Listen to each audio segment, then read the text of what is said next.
Word. What's good, y'all? It's your boy Daniel Bear. Just messing around on guitar. Actually, let's run that again. Let's do a proper intro for y'all. What's good? It's your boy Daniel Bear, aka Eddie, aka that nigga, and we're back on stream. So, this stream, it's actually a chill one. Happy Sabbath to all of you. For those of you who don't celebrate Sabbath, happy Friday evening. Today I'm gonna try and how well I stick to this. We're gonna see. I actually don't know how well I'm gonna stick to this, but on top of the different things I have on what's it called? The week pre-cap and recap notes sheet that we all go through together, which for those of you who don't know, I might as well pull it up just to give y'all just a visual of what I mean. But normally we kind of have like a certain amount of things that we're focusing on or dealing with. That is not all of what's on my calendar, but all of what's on my calendar in relation to me as a person and creative at Daniel Bear. Because there are other things that I don't have on here that are more business related, whether they're dealing with the studio I work out of or the team I'm with, which luckily on the educational stuff, like I'm gonna show y'all the screen real quick. This guy right here, like education, GMG verified course, all this stuff. There's more to this that I don't show, like even this, like creative goals, like for music. This was kind of me reaching out on a limb to share this kind of content with y'all, because I was like, should I be sharing kind of lead generation, what that is? But looking at the bigger story and the bigger narrative here, with me sharing y'all these streams and putting this out there, kind of like these are very much diary entries in the life of myself, but more than anything, not just myself in terms of me the person, but rather me the creative. Me the person, y'all really don't need to know all that much about me at all, to be quite honest. And to be quite transparent, whoever I am should show in everything I do. So you don't need to see my life or know more about me to know who I am. That being said, in being an artist and a creative in general, there is a power and a sort of nature, if you will, to being transparent and having this ability, or at least the way in which I communicate the way in which I can communicate things transparently and vulnerable, and share my vulnerability with y'all. That is a crucial aspect of artistry, and so hence why the streams for me is kind of like how I'm doing that, because I could over-obsess about the music, and it's a very reasonable and rational thing to do, but people with more power than me in this world can take that away. But my ability to create, no one can take away. My ability to educate, no one can take away. Henceforth, I built my creativity upon my work really on these two things, which is the more I learn, the more I can share, and the more I can teach. But more than anything, the more I create, the more I can embolden and the more I can gain power through my creation. And there's a lot still there in that thought, but I say all that to say I wanted to share more things about kind of my process, and today I kind of wanted to add something to this. Not even particularly add, but more so like kind of like a rhythm, which normally I would have like dates here of stuff. And like for instance, in previous weeks, we had like, April 17 Montel meeting, and then the other two things we didn't particularly do, or like even the week prior to that, we had stream schedule that we try to stick to. I'm just learning what stream schedule would be. It's gonna be, obviously we're like doing this evening time, like 9 to 10 is pretty early for us when it comes to evenings. Usually we're looking at 11 to 12, sometimes even 1. Last night was 3 a.m. Like, odd times. Odd times at all. And I bet a lot of y'all were like, well, what job do you have? Well, I work out of a studio. Well, that sleep schedule is kind of wild. To be fair, my sleep schedule was much worse last year working out at the same studio. So to me, this is actually a lot better. Nevertheless, as you can see, just a lot of things I don't get to do, or just orange, if you will. Let's see. I really do need to, we should do some background studies on YouTube University. So, bro, I'm being so all over the place right now. So we're gonna start off with reacting to some YouTube content.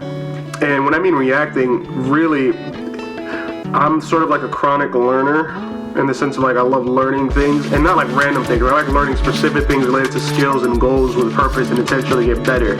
So it's not as haphazard as you think, but I normally do it on my own time just to knock that out the way so that I can kind of make, you know, entertain little bits for y'all people, as well as just sharing out what I would do whenever the camera isn't on. But this time around I kind of want to share some of the YouTube thingy. So I'm going to pause this, which this is my up and coming single, Head Over My Heart. No, this is not the cover art, although I've been looking at it for so long. The cover art might be quite similar, but it's going to have a character. It's going to be like character art design. It's not just going to be letters. But yeah, as what you heard was the instrumental version, which the song started as Over My Heart, and then as I started writing lyrics to it, it ended up becoming Hand Over My Heart. So, fun title, fun title. Anyway, let's see here. We're going to start with shorts, or we're going to start with a video. I feel like we're going to start with some shorts, just reacting to some shorts, which Art Wad, I've been watching a lot of his stuff recently. So yeah, let's kind of see where that takes us. Alright, let's see. So it seems he's drawing us quick tips on how to draw hands. Okay.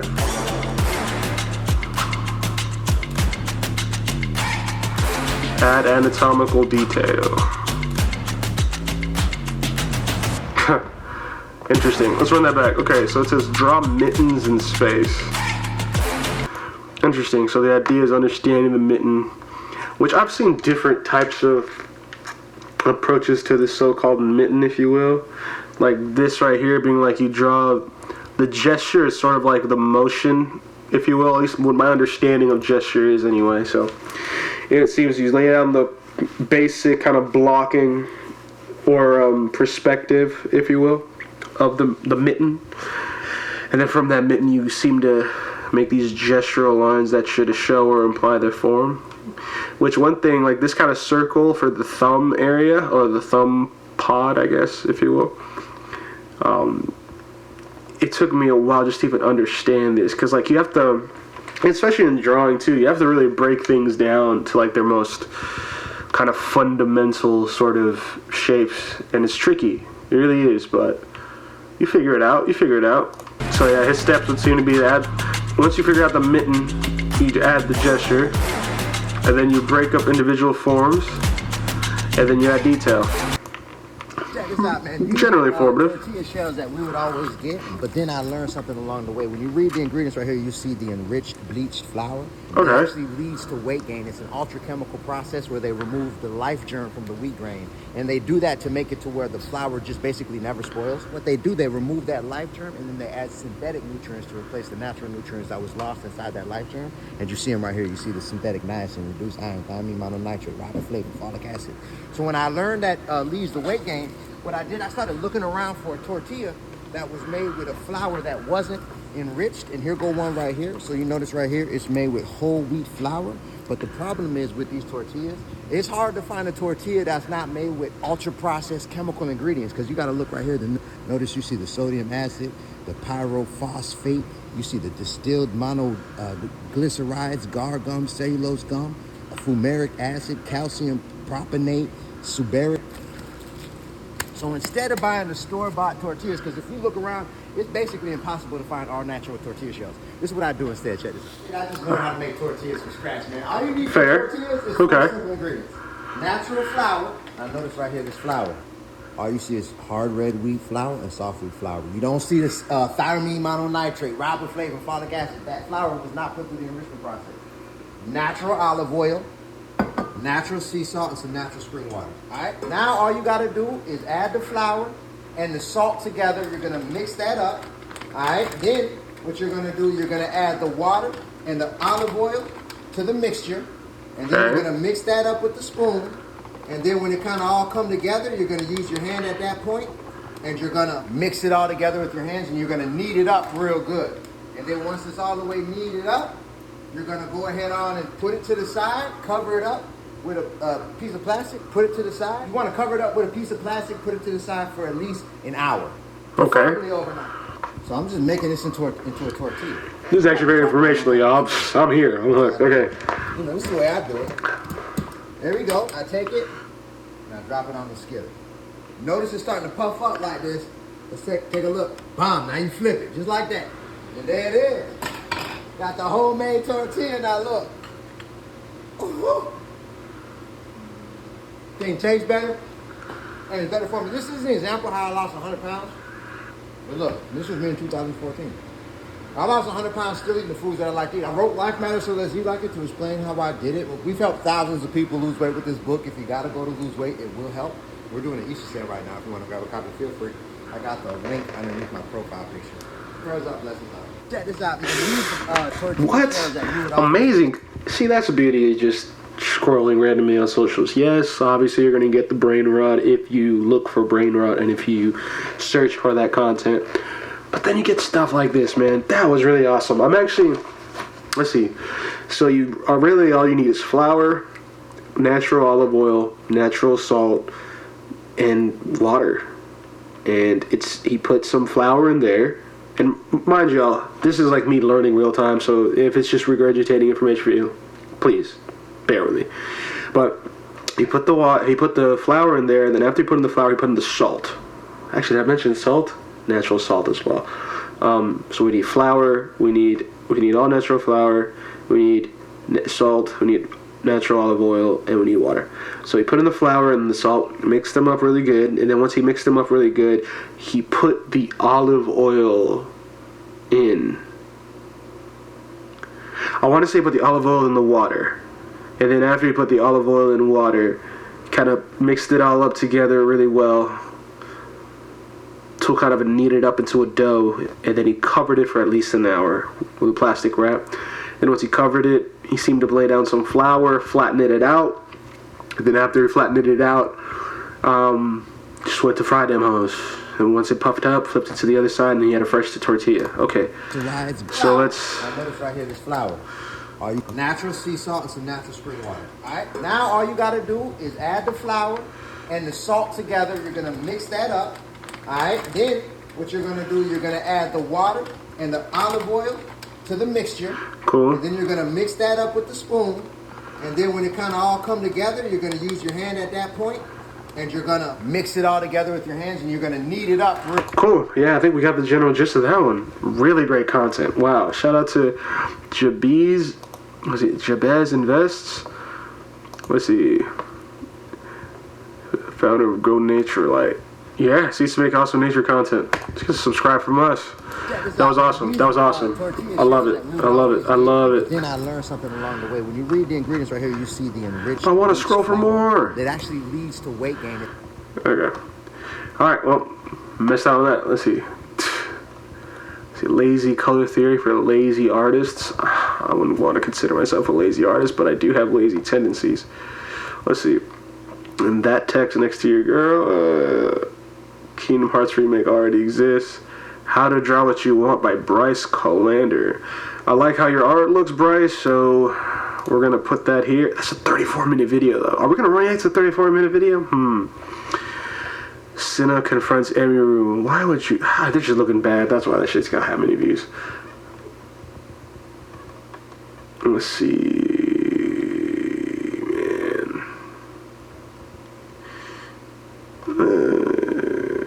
The end of the strike. Ooh, we got some Marvel Rivals content here. Definitely have to keep up with that. Shoddy's always been put on this game. How you can actually draw anything. Okay, we got some 25-minuters here. Stephen A. and Dan Orlevsky debate. Could care less at the moment. Why did Shador not get drafted round 1? I'm not too big into football enough to care. Let's see. He's the only one that took it personal. TD punch on how Drake got in his feelings over control. Of course. Hatching technique explained. Tools for inking, theory and practice. Okay, a girl gave up weed, porn, and binge watching TV, and it changed everything. Okay. We're curious for that purely from an experiential standpoint. Procreate morning sketches, 76 sketches. That might actually be worth looking at. And then we got a BDA Law reaction video, which we really need to start studying other people's reaction content because, oh my word, dude, is it going to be pretty fire. Okay, the true timeline, a massive Kingdom Hearts 4 theory. You know, I really want to get back into the Kingdom Hearts theories, but there's so much I gotta really redo and relearn on, which I really want to use the Let's Plays as sort of my way of tapping back into that mindset. Because right now, one of my big issues with the edits that I'm making is I'm making like 30-minute episodes for, or 30-minute Let's Plays for, what's it called? Just in general, like right now I have Kingdom Hearts 1 that I'm replaying through, and then I have, what's this? Final Fantasy 16. Definitely, you know, I'm still figuring out the kind of the nuance of how I'm going to go about storytelling, but I'm more and more coming to terms with just, okay, it doesn't have to be the craziest edits, it just has to be engaging, and I just have to be really in it as we play through the games. But, you know, it's also a Let's Play, so it's kind of like the idea of if you haven't played the game before, I would like for you to, like, kind of enjoy it because you may not own it, and so you want to see someone else play it to enjoy it. It's a thing in this day and age. Anyway, let's see. I really don't know what I'm doing, and that's okay. I love the aesthetic of what I'm looking at, so we're just going to open that in the link to tab. And did I already get... I don't think I got the BDA. So we're going to start with reacting to the BDA Law video, and we're going to work our way backwards. Gabriel Levy, this dude's a really dope guitarist, so this might just be dope to watch his guitar content. Okay. Alright. We're going to start with BDA Law. Alright, let's face it. Your life is a complete mess right now. Of course. Exercise in weeks. You're spending way too much money. Okay, let's not say weeks. What you need is a GYST week. That stands for Get Your Shit Together Week. Alright, so what does it actually look like to dedicate an entire week to just tackling everything that we've procrastinated in one fell swoop? That means finances, folding laundry, calling your mom back, personal projects, you name it. Life would be so much easier if we could just get everything done and out of the way for good. Does all that sound overwhelming? It's because it probably is. But here's the secret. It doesn't have to be. Just schedule all of your tasks into a GYST week. All I do is take like 8 minutes at the beginning of my week to brain dump my entire to-do list, and this tool automatically sorts it all out for me. It'll schedule my tasks, set reminders.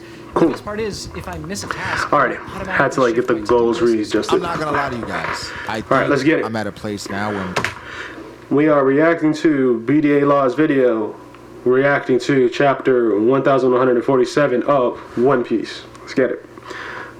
ready to revisit my favorite Straw Hats and line them up and pick them out because the list is changing, ladies. Interesting. It's changing, and I think it's been changed for a while. Not going to tell you guys what it is today, but just know it's changing, all right? Let's start with the cover story. There's not much going on there. She's with Raizo. It's not any continuity from the last cover story to this one. I still really enjoy the cover stories. We are following in-canon material within the... Yes and no.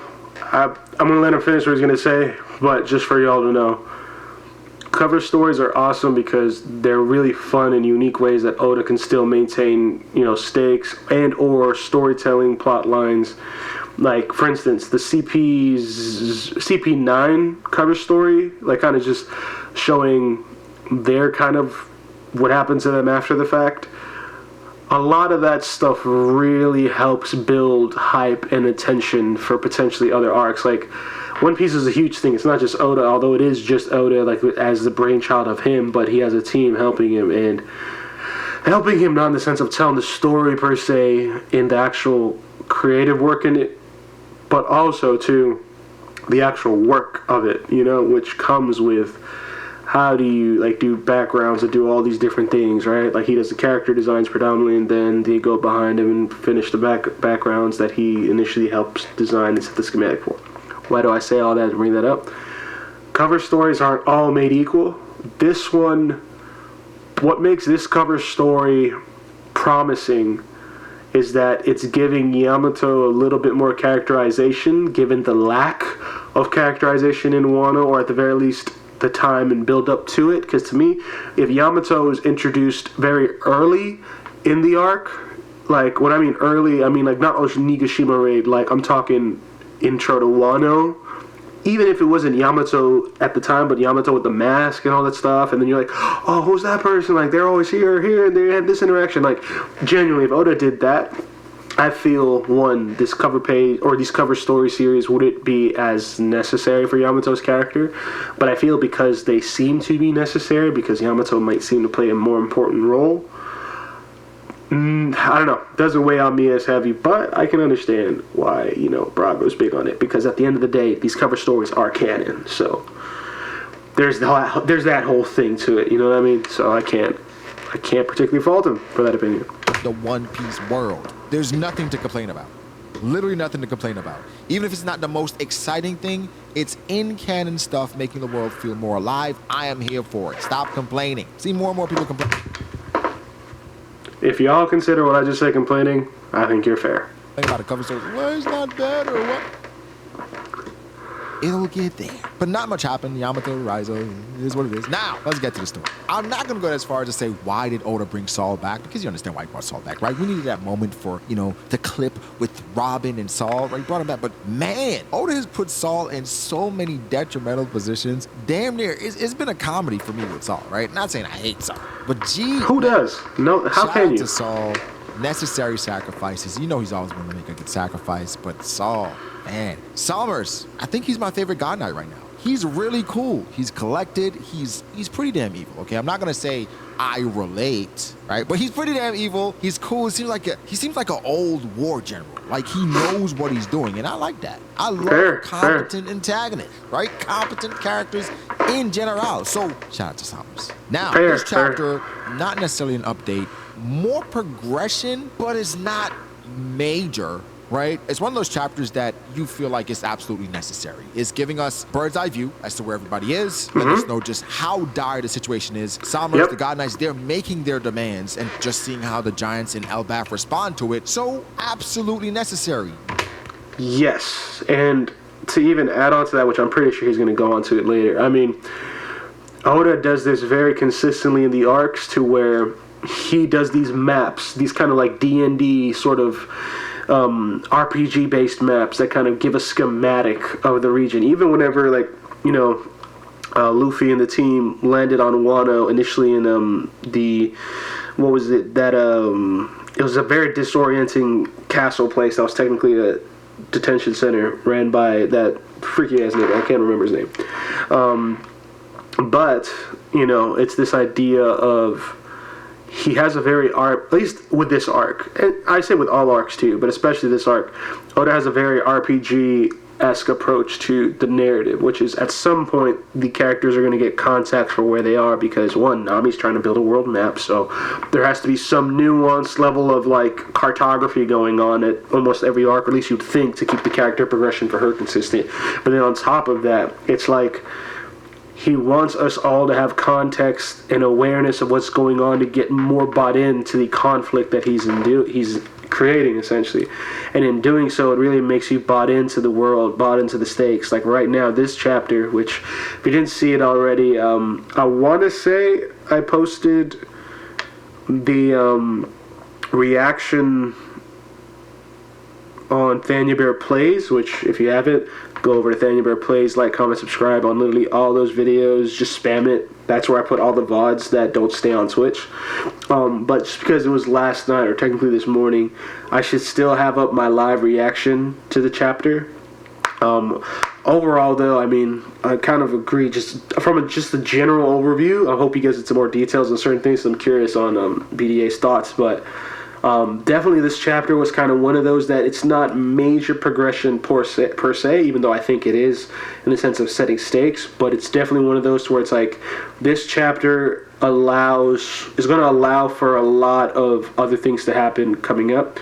Namely, this chapter also set precedent that God's Knights are immortal, so it's not just the Gorosei, but God's Knights. And I would almost argue that the Gorosei might be the sort of Yonko commander equivalent or admiral equivalent of the faction of the God's Knights, if you will, which is why even though what's his face, Saturn, JD, was it Garcia, if you will, Saturn Garcia. Was it JD Saturn Garcia? Forgetting his full name. Point is, Saturn. Once he died, and homeboy, wow, I'm blanking out on all these names right now. Freaking Shank's father, or assumed father, even though I believe they are related. Figureland. Wow. Why am I blanking out on this nigga's name?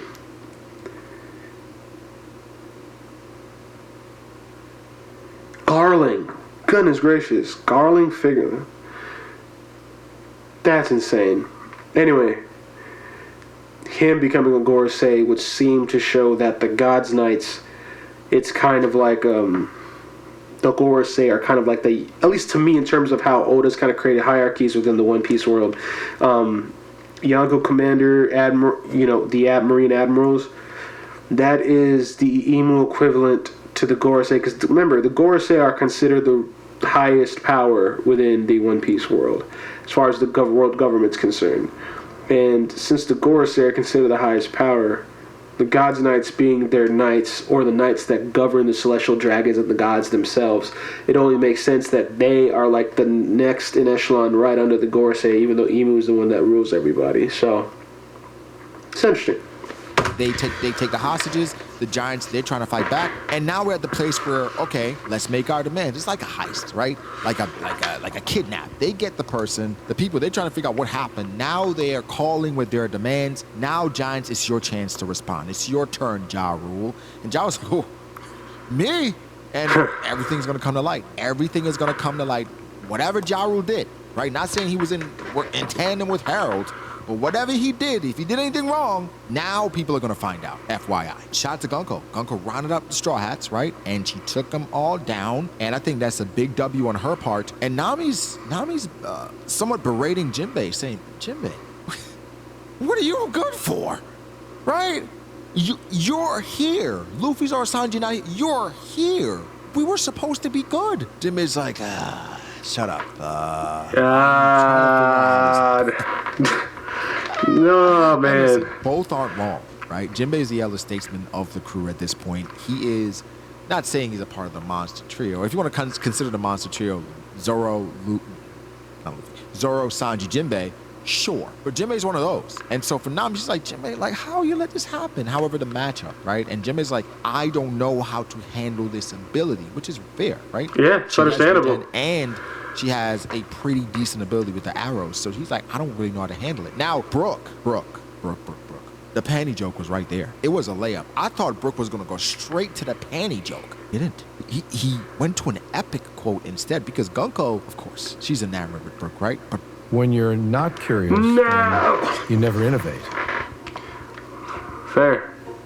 Brooke even noticed her, it seems. Two ways it could be, right? Either Gunko is somebody who's a super fan that he's seen in crowds before. She's written to him, like he understands and recognized this woman. Or two, Gunko has subscribed to the channel and liked the video. Don't you dare do it. Don't you dare do it. No, subscribe. Look down. But seriously though, subscribe to me as well too. And follow on Twitch. Follow. Some people watch the video, they don't realize they're not subscribed. Now's the time. But seriously though, the other reason is Brooke has recognized this person, this girl, outside before she was a God Knight or Celestial Dragon. Those are the only two options, right? In my opinion. I mean, there's one more. She's Yorkie. Obviously. On a real note, she's obviously a big fan of Brooke's, right? And her coming back and saying he's going to devote himself to her, I mean, it was crazy. She says, you belong to me. She's demanding things. I'm like, sheesh, okay. Celestial Dragon girl. Very demanding, aren't you? Celestial Dragons are all the same. You feel like the world and everything in it belongs to you, huh? Or she's just copying what she's seen. And you guys know how I feel about it. My stance has not changed. I don't think she was born a Celestial Dragon. I think she was welcomed in. We will see how it goes. But I liked what Salmer said here, where he's like, Gunko, I don't feel like fighting an emperor.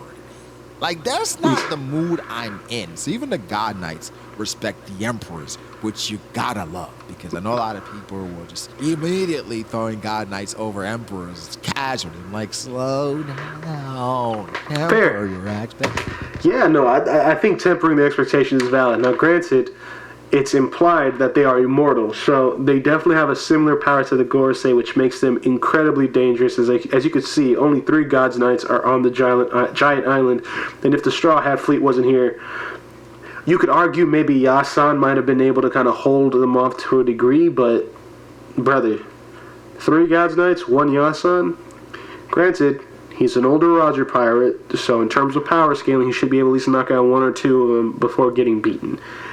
But it's also God's Knights, so they're definitely going to be playing dirty, which it's Yasan, and I feel Yasan, given his vibes, could also play dirty as well. I don't think he would be just Mr. Fair Fight dude. But I get sidetracked. Yonkos are still a problem. Even if the Gorosei members are immortal, if they did not have their immortality, I don't think Luffy would have such a problem with them, to be quite frank.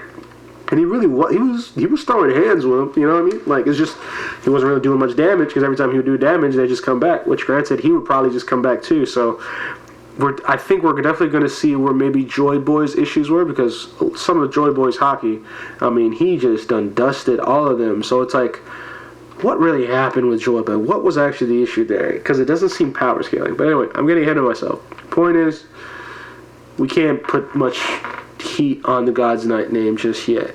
Even they're wary of the Yonko, which I think is very valid, honestly.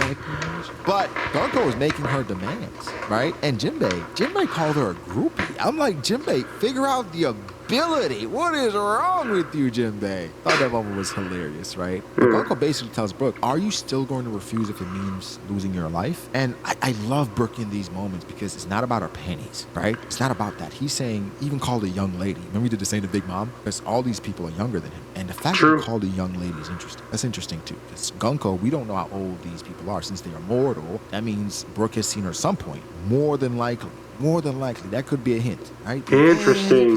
No. Yeah, so valid. Brook says, young lady, Luffy gave me a new lease on life. I'm living now again happily because of him, and my loyalty is to him alone. Then he drops an epic quote. We gotta wait for the official before, but I think it's going to be similar. Hopefully they don't butcher it, because sometimes they do. He says, I would sooner embrace death than to live without honor. God! Listen, Brook was the MVP of Whole Cake Island. And Brook has been coming through in moments. I said this on stream. I'm going to say it here. It may rile some of you up, but you got me. So far, post-time skip Brook has been what most people would like Usopp to be. And I don't really mean that, but I kind of do. It's Brook has been cool. He's been really cool, man. He's had his moments. Comes through in these moments. Again, the layup panty joke was right there, and he didn't take it. I think he's going to take it by the end of the arc. At some point he's going to make that panty He's got to joke. make a panty joke. Brook's got to drop a panty joke. I'm sorry. Gunko, the design, Brook is dropping a panty joke. I don't care what y'all think. It's going to happen. I just don't know how. It might be saucy. It might be stupid. It's going to happen. If it doesn't, this is like Morge's raid failing on Onigashima levels of just tilt. Came through with the quotables. He always comes through with the quotables. I love me some Brook, bro. Y'all have no idea. It's that guy. So now we're at the point where the God Knights, Sommers specifically, he's making his demands. Now letting them know, hey, this is our plan. This is what we need from you. How will you respond? I think it was masterful. I think the only thing that made me back up is the mention of Saul. This orange-haired, bearded giant tried his best, but to no avail, right? And I was like, Saul, why you keep catching strays? Oda, why'd you bring Saul back? I love it though. I do. I think it's hilarious, and I love Sommers and how he's basking in the turmoil and the torment of the Elbaf people. I'm not saying I relate. I just like it. I like competent antagonists, competent villains. We love them. And I think they do. They've been really. Aizen, Itachi, like Obito before. like right before Madara and all the stuff happened there with Kaguya, like Obito. Even then, still Obito, but especially then. Code Geass, freaking Lelouch. Like, we love a competent villain. Competent villains seep us into the narrative more. Meruem, competent villain. Chrono Lucifer, competent villain. Just, they're really good for a plot. Genuinely are. They're good. They've been really good so far, and I mean, I'm excited to see more. Killingham seems like he's just chilling behind the scenes. He's like the tech guy, right? He's making all these things happen, you know, planning. And Salmers, he's the front guy, right? He's the guy that's gonna blow the and just announce, right? So he's the guy at the front because he seems like he's been around the old block a few times. Another cool moment, Colin, he's been kidnapped and he's walking with the other kids and everybody's freaking out and he's just there like, yo, relax. I'm here, guys. And they point out something he's scared of and he starts losing his mind too. Shout out to Colin, man. He's been moving like a warrior. And I think, you know, if Two Piece does exist, he's gonna be a major player going forward. Also, I gotta shout out 2 more kids that resonated with me. And maybe that was the intention, but 2 more kids really resonated. Rania and Johanna. Rania, because in the midst of everything, she's like, everything's gonna be okay, right? Everything's gonna be all right. And my heart, right? That's my daughter of the art. You know, like she, come on. Like, and Johanna, horned giant, by the way, says, at least you have parents. Because Bent, he's saying, Mama's gonna be so mad. Johanna responds, at least you have parents. So those 2, right? I think Johanna's going to be really important, if not this arc, in the future, for sure. Like, fair. And then Rania reminds me of a young koala, seeing koala and a young koala. I will say from the kids, if I remember, which I don't remember a lot of them, but Bent and there was like this super emo kid that was just like, yo, man, let's just get this over with, dude. Like, those, if there were 2 that come to my mind, those 2 for sure. Like, Bent is just like, bro, first of all, you were scared of your mom so much that your mom is beating up on giant warriors. What? Like, come on. So I just feel like he's just going to be an interesting character. Olaf, honorable mention though, just because I kind of like Olaf's design in general. I think it's a cool design. But so yeah, those 3 kids stood out to me. Colin is obviously my favorite because niggas like, bro, I got hands, bro. Like, don't worry about it, y'all. I got hands. I'll take care of it. I always relate with them niggas. Even though I don't have hands. I mean, I have hands. I just don't have hands. But I got hands. Anyway. Interact with Fisher Tiger and those pirates, those fishermen. And she was so innocent, right? You felt it, right? You felt it. And Rania is kind of the same way, where she's just a little kid. Oda has a chance to do something diabolical. I hope he does not do that, right? I'm not even going to say it. Because, wow, right? I don't know. Just off her saying that, I've connected with the character. I love me some Rania now, right? The crazy part, the nightmares have even rendered the giants, the adults, right? Them useless, because now they're using their mothers to intimidate them, and now they're out of commission, right? So they've thought ahead of so many different things that the giants, they don't even have the time to react, right? They can't do anything. And I think using the kids are a genius move, because they're now talking about the names of the kids, and everybody's like, oh, bro, okay. Psychological warfare for sure. And of course, your child is your heart. I always say your heart, or I always say that children are parts of your heart walking around out there, right? So with that, most people, right, giants, whatever, they're going to give in, right? They're going to surrender and say, use us as you may, just please don't do anything to our children. Most, because you got Ripley and Yasan out there, and Yasan is proud of Colin. He's like, look, hear that? Colin, he might be something after all. He's like, they're like, yo, that's not a time to be proud. But as a dad, you're proud of your son in man moments, right? At the end of the day, life is life. And sometimes you got to step up, right? Sometimes you got to step up and do what you got to do, regardless of what it is. Now let me go save you. Summer says something about himself, calling himself the dagger of the Holy Land. I don't know if that's a tie into his abilities, but I don't think Summers is the strongest God Knight. I don't think he's even the second strongest God Knight. Possible, but I think he's no less than third, right? I think he's one of those older guys. I think there'll be somebody else younger that's formidable as well that's not here, but I think he's called himself the dagger. So he has a reputation even amongst the Holy Land And I thought that was cool, getting more context and insight, because I'm interested. Like, God Knights, what's the structure, what's the make? Here's the thing, though. Given the fact that he's the dagger, a couple things we can deduce from this epitaph is that dagger, usually given to a DPS character, usually high-speed assassin types, secretive types, you know, guerrilla warfare sort of deal. So being the dagger of the Holy Land of Marie-Joie does not set you up to be an A player, if that makes sense. So very valid deduction in my opinion. Makeup, how many you are there, how do you become one, all these different things. So call him the dagger. Are we going to have a shield? Are we going to have the speed? Like, you know, just different. Is this like the distinction, right? Is this how they're labeled? Now I'm thinking about all these things, right? So at this point, it comes down to Jarl and his decision. Again, he's going to be exposed. Someone said they're going to kill the kids one by one. Again, Oda has a chance to do something diabolical, not killing every kid, but even if he kills one kid, oh man, that would change the entire context of the arc. I don't think Oda has the cojones to do that. I really don't. Yeah, I don't know if he's going to do that. But only if he did. If he does it all that. Angie, shut up, right? Like, listen, I don't hate Angie. I think she's noble. I think she has a good heart. But you're telling a God Knight way too much about the damn library. You mentioned O'Hara. You're talking about, like, how important... Bro, yes, I totally missed it. Bro, Angie, what is wrong with your ass? This is op number, like, 1 or 2 or 3. And you're telling them that y'all got O'Hara and shit on the island? Now, to be fair, Vegapunk is technically still alive.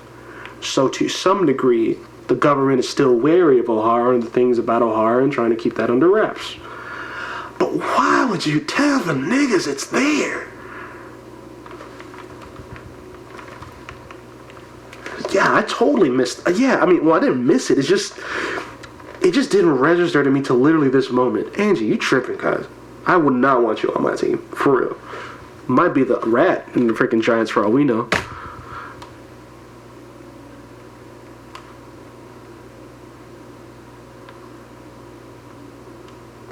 Alright, we'll see. I get it, but they obviously don't care about that, okay? Stop.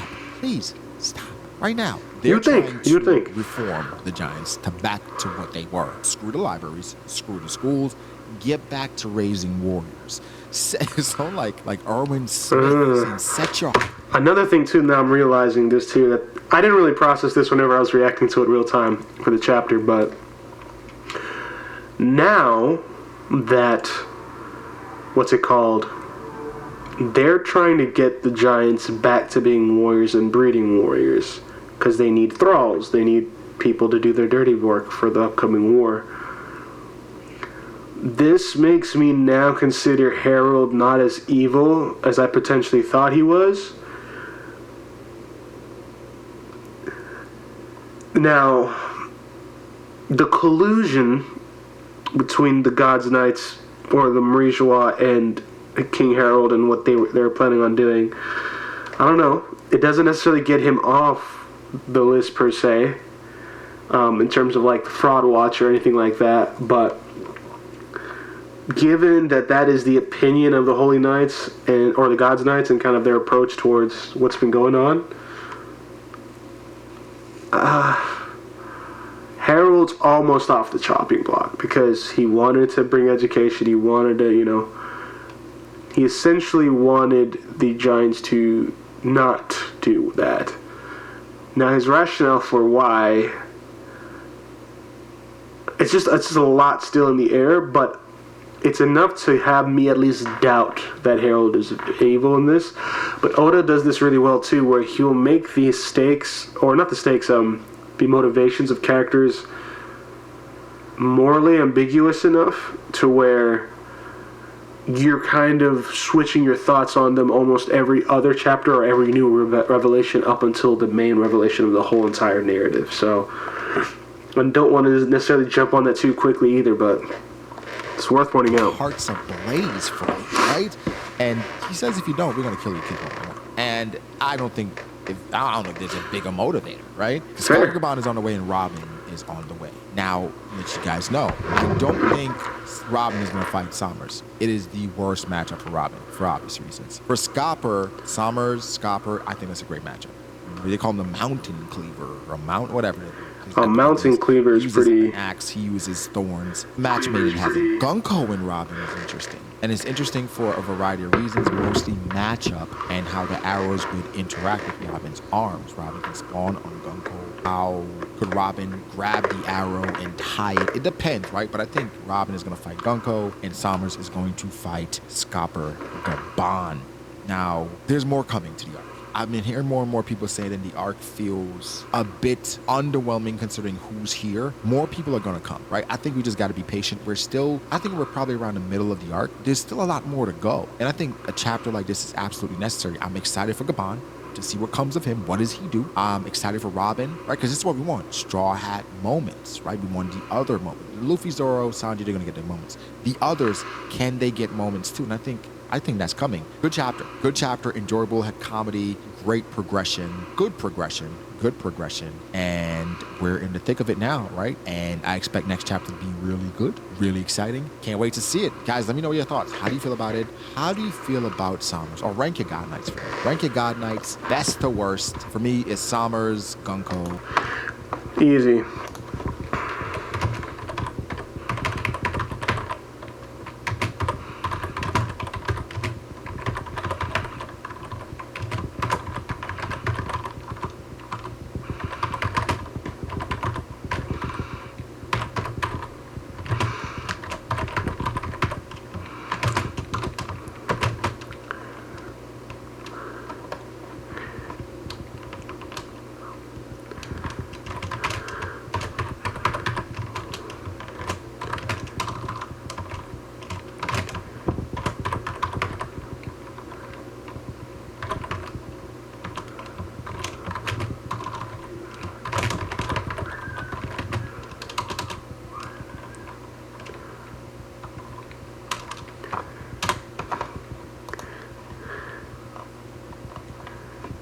Now let's see, can we find a bear emoji?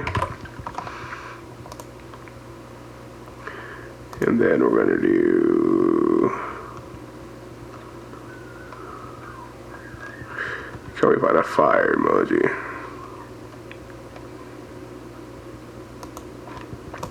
Boom.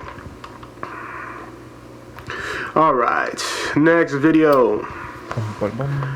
How to Draw What You Want by Bryce Colander.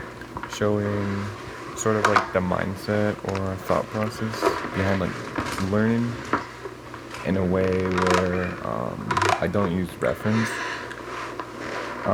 like directly, like I'm not drawing from reference to learn, which I know most schools sort of like teach in a way where you start with like the basics of drawing like spheres and squares and cubes, I guess. I know a lot of schools this is just what I've heard. I never went to school for art, but basically you would draw a cube and then like shade them based on like how the shadow hits the cube and so on. But anyways, when I was starting arts, that sort of thing never worked for me, and I had to think of like a different way, because my goal was to draw from just imagination and basically draw whatever I wanted and make it realistic. Yeah, we'll have to say the same. While still having some sort of like cartoony, imaginative side to it. And I'm getting a lot of comments of like how to go about that and starting with that. So when I started, I was doing a bunch of like anatomy. I had a Hogarth book that I was reading for anatomy, and I was sort of like watching like Proco videos at the time. Hey, shout out to Proco. I would watch the videos or like study anatomy, and then when I would go to draw on my own, like from imagination, I could never draw sort of like the actual anatomy that I was learning, so it was like pretty much kept the information was kept in my head, but I didn't actually know how to like make it into a character from what I was learning. So I'll sort of like, so basically what I decided to do was to drop reference entirely and just work on everything in my head. And basically, like, I'm not a very visual person. Like when I draw, it's not like I have everything planned in my head. It's more so I'm putting down a line and then it's sort of like a reaction to what has happened on the page. So once I place down a line, I'm thinking how how the line looks and sort of like how I can react to it and then place another line. So it's more of like piece by piece, thinking about it sort of that way. And then I think drawing with straight ink also helps a lot. Helps me a lot because I could directly see my mistakes instantly. Whereas if I penciled everything out and then drew over top of that, it was really hard for me to know where I went wrong or what I would want to change because it was such a long process Okay. to sort of draw something even simple. So, but and for, I don't want to jump around too much, but so for learning, if let's say I was gonna draw like a person's chest and torso, I would sort of like draw it out, and then if it wasn't how I wanted it, then I would look back later and sort of change what I wanted to. So it'd be pretty much exactly what I'm doing right now. I'm just drawing a random torso, sort of just basically any info that I have stored in my mind. I am just like almost automatically putting it down and then reacting to those lines and adapting as I draw. So if this was the torso that I drew, then I'll just draw a quick rest of the character.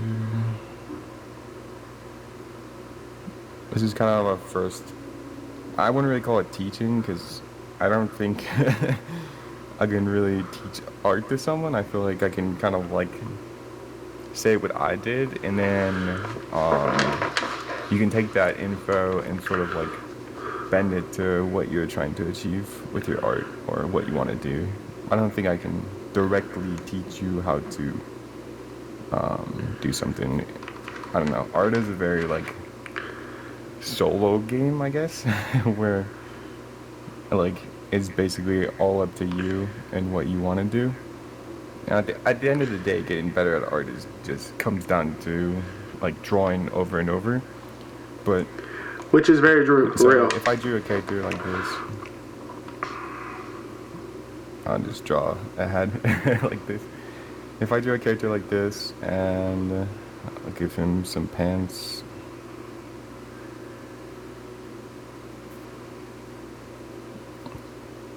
Just a really quick, rough.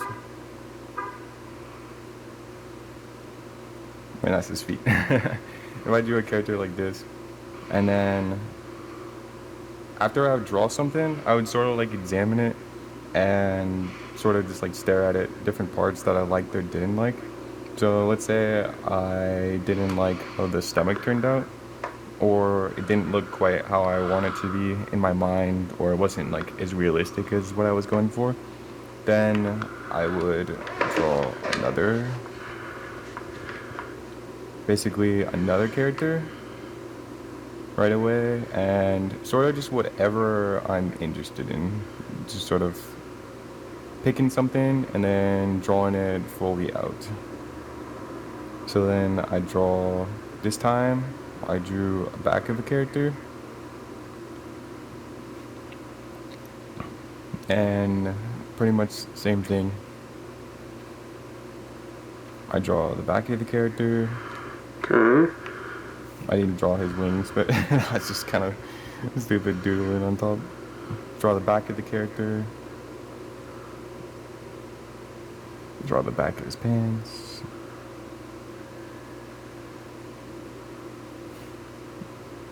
just super rough, so I don't spend too much time on this. But yeah, and then I draw the back of the character. And then I realized the proportion of the character is not exactly what I want. So I made the torso too big, and I didn't like the stomach section of this character. So then sort of combining those two, and this would happen through like a drawing like this, where I'm taking my time and like doing detail and sort of just like experimenting. So this is basically how I learn, is just sort of like just trying out new things. I kind of think of it as like a sort of like mad scientist, sort of like. Yeah, very trial and error, which, to be fair, we have a similar method. I'm kind of getting a little brain dead on this one, so we're going to kind of skip out. A full yap. All right, we got a yap session. Low key, this yap session could inspire us to do a quick Marvel Rivals run, and if it does, bear with the kid, okay? App session on, oh my god, no, the support strike, blah, blah, blah. And then I go on YouTube and I see, we're saved. NetEase responded and they're talking about how they're going to fix it in the next patch. Let's go. Okay. But no matter what happens, you can't please the crowd. And that's what we're going to talk about in this episode of Shotty's Yap Session. And if you guys are new here, this is a series where I yap about a topic and you turn me on in the background while you do something else. Or, if you really want to, you can watch the mid-game play. Now, first of all, we're going to watch some mid-game play. No matter how good NetEase is, no matter how much they do, everyone is still complaining. Now, don't get me wrong. In the video I made, I was talking about how the game does suck, it's annoying, but right at the end of the video, the number one thing I said was, chill out. At the end of the day, first of all the support strike does is throw the games for the other people you're playing with. Your friends, your teammates, your whatever. All that does is throw their elo. And you play the characters that you don't want to play, because half of you guys that were doing it are like Lord Cloak and Dagger, Lord Rocket, Lord this. So clearly, to a certain extent, you like the character. And on top of that, if you've ever played with no support in the game, there is no reality where you have fun. Like, there really isn't. But instead of... I played a quick play match where everybody was DPS except for one tank. Guess who was the tank? I obviously ended up becoming heals after a while. But literally no one wanted to switch. Now, to be fair, I believe I was running Emma Frost or the Thing because I was trying to get like some, something for an event or whatever. Yeah, I've been in one of them hoes. Not it. Not it at all. Can confidently say. Us fighting the company instead of us begging NetEase to fix it or talking to them or anything, which history has shown, and it shows again, they clearly listen. We're throwing our own games. Like, it doesn't make any sense. What are we doing? And I kind of wanted this Yap session to be about that, because they acknowledged that, yeah, it seems to be a problem for tanks and strategists. It seems to be a little underpowered or a slight disadvantage for them to solo queue or queue or whatever, and how much SR they get. But DPS seem to have a slight advantage. But you see how easy that was? They're like, oh, well, yeah, seems to be a problem. All right, guys, well, don't worry about it. And then they fix it. And still, every single time there's a problem with this game, nobody's happy. Bro, you guys need to understand. I've been playing games for a while now. I've been playing since Modern Warfare, and yes, I'm only 23, but yeah, I'm an unk, all right? I'm past my expiration date. Nigga, you ain't no unk. Maybe in the gaming world, you're an unk. You ain't no unk. Once you pass 26, 27, you're an unk. Until then, shut up. Unless you're an actual biological uncle, in which case, one, congrats to you and whoever this applies to. Nigga, you're not an unk. But I don't think you guys realize, in all the time I've played video games and all the games that have come out over time, none of them in recent years have been even close to this. I have been shouting at walls for years of my life, why won't they fix this? This game's so good. They suck. The company sucks. And we have a company that not only are they listening to us, they're giving us the most content that you've ever heard of in a game. Name another game that drops a hero every 3 months, or every month, or anything. Name any game that does that. Bro, I still don't really think they're going to be able to keep up with it. I feel like in a 6 months or 8 months or something, they're going to say, okay, we're going to every 2 months now, or every 3 months or something. But if they do keep up with it, have you ever heard of that? Because I haven't. And every single event, every single everything is like its own press release. They have movies. They have actual movies for everything. Did you see the Krakoa launch? Did you see all that? Bro, they are pumping it was pretty impressive. And they're I ain't gonna giving hold us you. pretty much everything that we want. Even options for free-to-play players. They allow you to get free skins. It's just everything is pretty good. And there are people that want to deny, oh, well, there's not really an audience. This game isn't about the competitive play. They literally have tournaments built into the game. Yes, literally. I don't think competitive play is number 111 of everything. But to say competitive play isn't a big factor of the game, you're deluding yourself. Or you're a hardcore casual and you actually just don't know that competitive is as big as it is. True, which is understandable. Competitive is important because magically they keep hearing all our problems and keep trying to please the masses, which this last few days, these last few weeks, proves you can never please anybody. I literally said in my last video about the ranked and all that, I was worried that they would do performance-based and make it so that it's inaccurate. Because I said blocking damage, doing damage, all that is not just what the role is. Right? For example, tank. Just because you blocked a lot of damage does not mean you took any space. Just because you had low deaths doesn't mean you took any space. All the stats that might be decent indicators don't mean anything if they have no way of deciphering the actual play style or the way the enemy played or the way the teammate played and everything. And it's really bad for games like this because I was honestly hoping by now we can get EOMM and we get all this, but we can't figure out how to, let me have this AI determine, okay, well, this guy walked up this step and he did this and he did that and he took space for his team by doing this. Unfortunately, it seems like we don't have any kind of technology or anything, or at least we haven't worked on it, that can accurately decide that. Same thing with even like strategists and everything. That's why they were going on strike, because they were getting such less RR than anyone else, or SR or whatever. But guys, chill out. Be happy with what we have. Do not be complacent, but take the little wins. You guys are trying to protest a game that has basically done nothing but good. Yes, there's valid, honestly. The game is the game is slop because of EOMM, blah blah blah. EOMM is bad, don't get me wrong. But even with performance based, so far I've done it on tank and DPS. I still haven't tried strategists, and I kind of just avoided it because I heard how bad it was. But tank and DPS solo queue, not that hard. Now, not it honestly isn't. I found myself, literally to my point, mentioning, granted it wasn't just quick play, but I found myself playing tank, and bro, tank's kind of lit right now, at least for me. Granted, I also think I'm a natural tank, and I play strategist purely because of Bay, which for those who don't know Bay, it's Invis Woman, Super Bay. Until we get a super doper, well, Storm isn't not Bay, but I just cannot do flyer characters, so until we get like, Shuri or something, hey, Invis is rocking it for me. Here's what it is. And my honorable mention. But,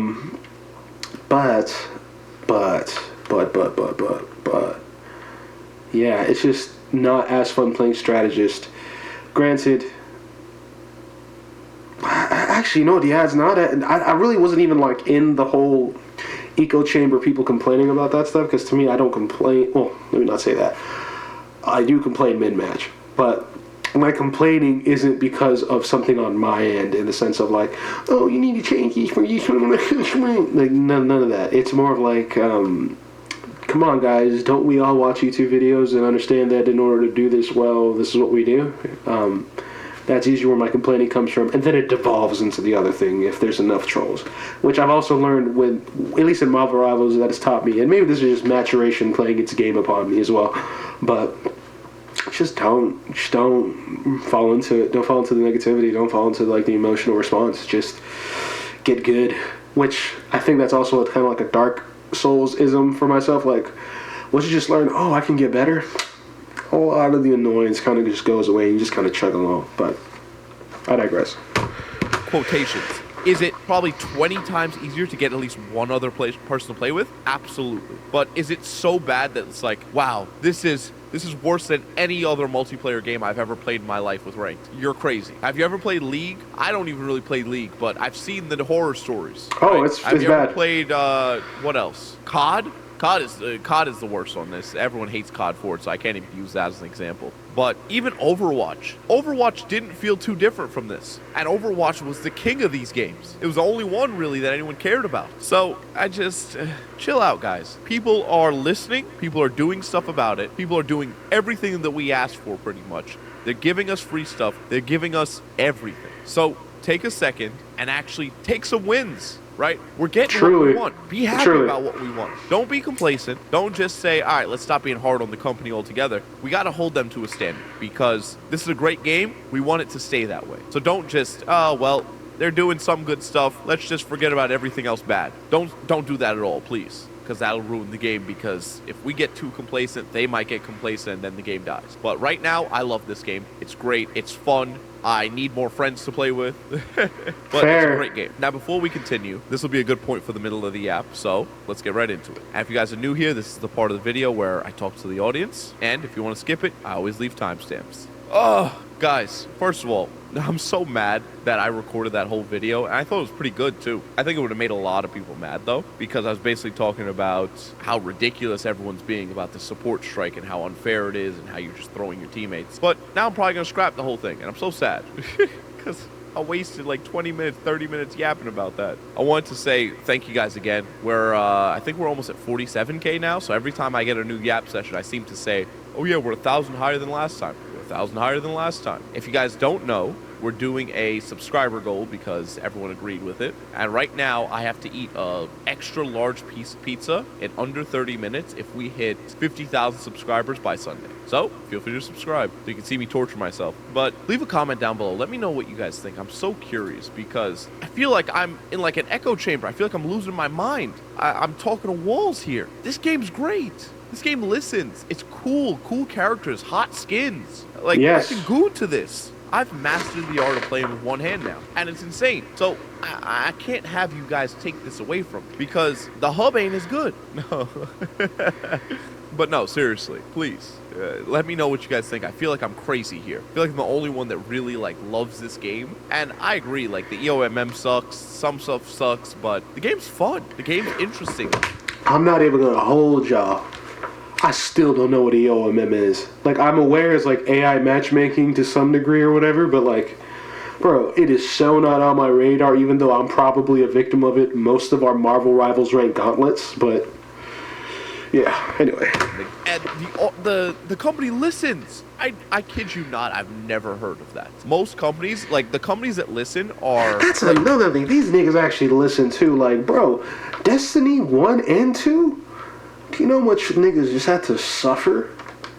Like, genuinely, I feel like Marvel Rivals fans are just spoiled gooners, which, to be fair, for the ease of access of pornographic content and Rule 304 or whatever, or 34, I get it. But damn, man. Like, we're low-key eating really good. Like, it's not that serious. Single studios. Like, what, one-person developers type thing. Any big studio, like AAA or anything, you're talking to a wall. You're talking to numbers, dude. I don't know. Well, I love you guys. Let's get back to the video. Back to rambling at you. Please, first of all, one thing. If you're playing and you're still upset about the support strike or this or that, first of all, I wouldn't even recommend playing at all until this patch comes out. I hate the game right now in terms of teammates. And in my last video, the one I recorded I didn't post, I talked about teammates. One thing we all need to realize that I keep getting comments about the community of this game is so bad and everyone's so toxic and this and that. I came from Modern Warfare 3, Black Ops 2, Xbox 360, all them days, right? One thing about those days was that this now, everything around this, the community, the friends, the toxic stuff, everything, all of it feels amazing in terms of this is as close to what it was like back then as I've been in a game for years, right? This game's fun. They're always going to be, just like if you go down the street, you're going to see like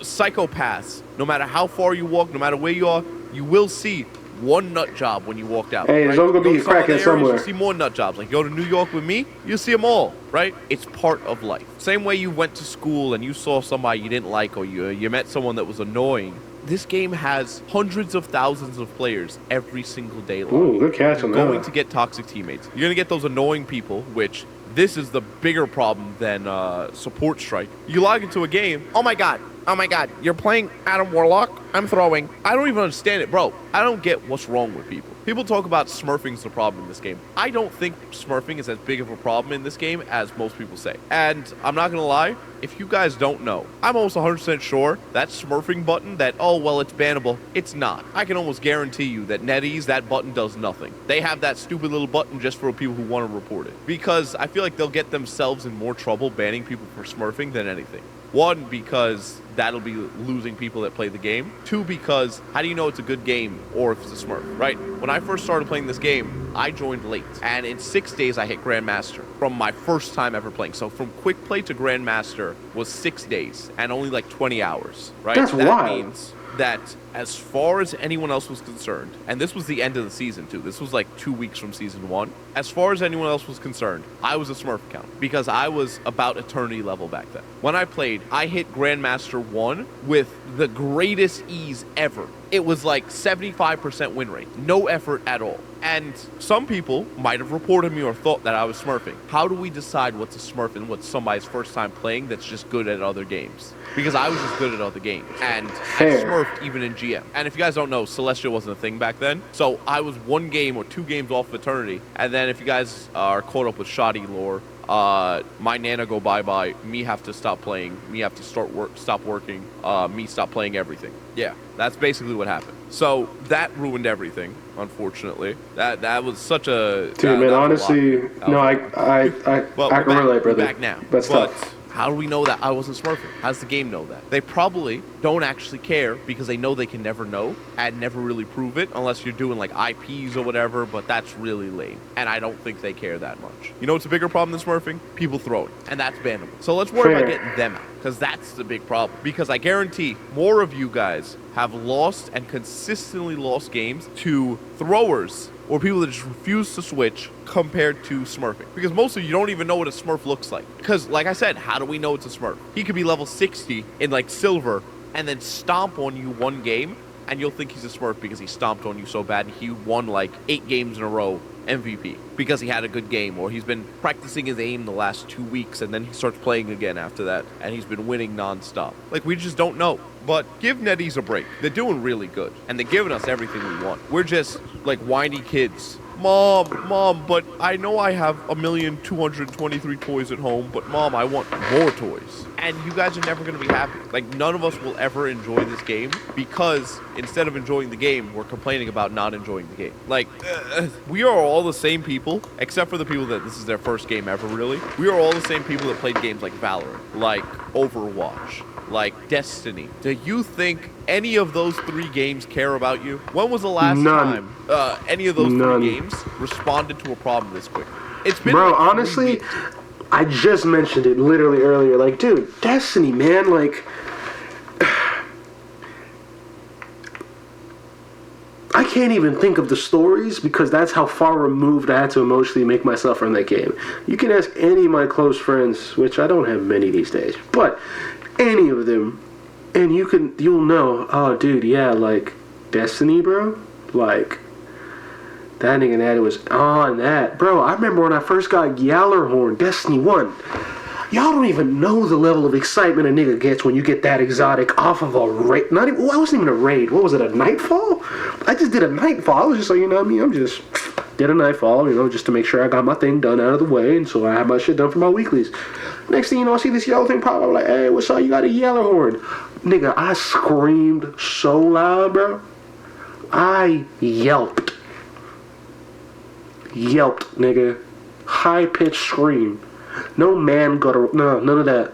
All femininity. All femininity. Insanity, bro. That's all I gotta say. 4 weeks, whatever. And they've already responded to the rank problem. I think it was like 2 weeks, actually. I don't know. That's unheard of. Name another company that does it that quickly. Honestly, they just don't. don't. So they don't. They really don't. Honestly, Shotty, you onto some of that. Games, we can love each other, live, laugh, love, and enjoy this game, and still hold the company accountable so that they will fix the game and make the game better, and then more of us play, and more of us are happy, and life's great and wonderful. Anyways, if you guys like free stuff, you can get free Marvel Rivals coaching at Gosu Academy in the link in the description. And on the 27th of April, I'm going to be teaching there about some of the most common mistakes in aim. And you guys should check out this 44-minute video of what I avoided because I... You can't be walking in when I'm streaming with nothing else. I mean, you're good. I mean, now, I get... Hold on 1 second. 1 second. When you're done.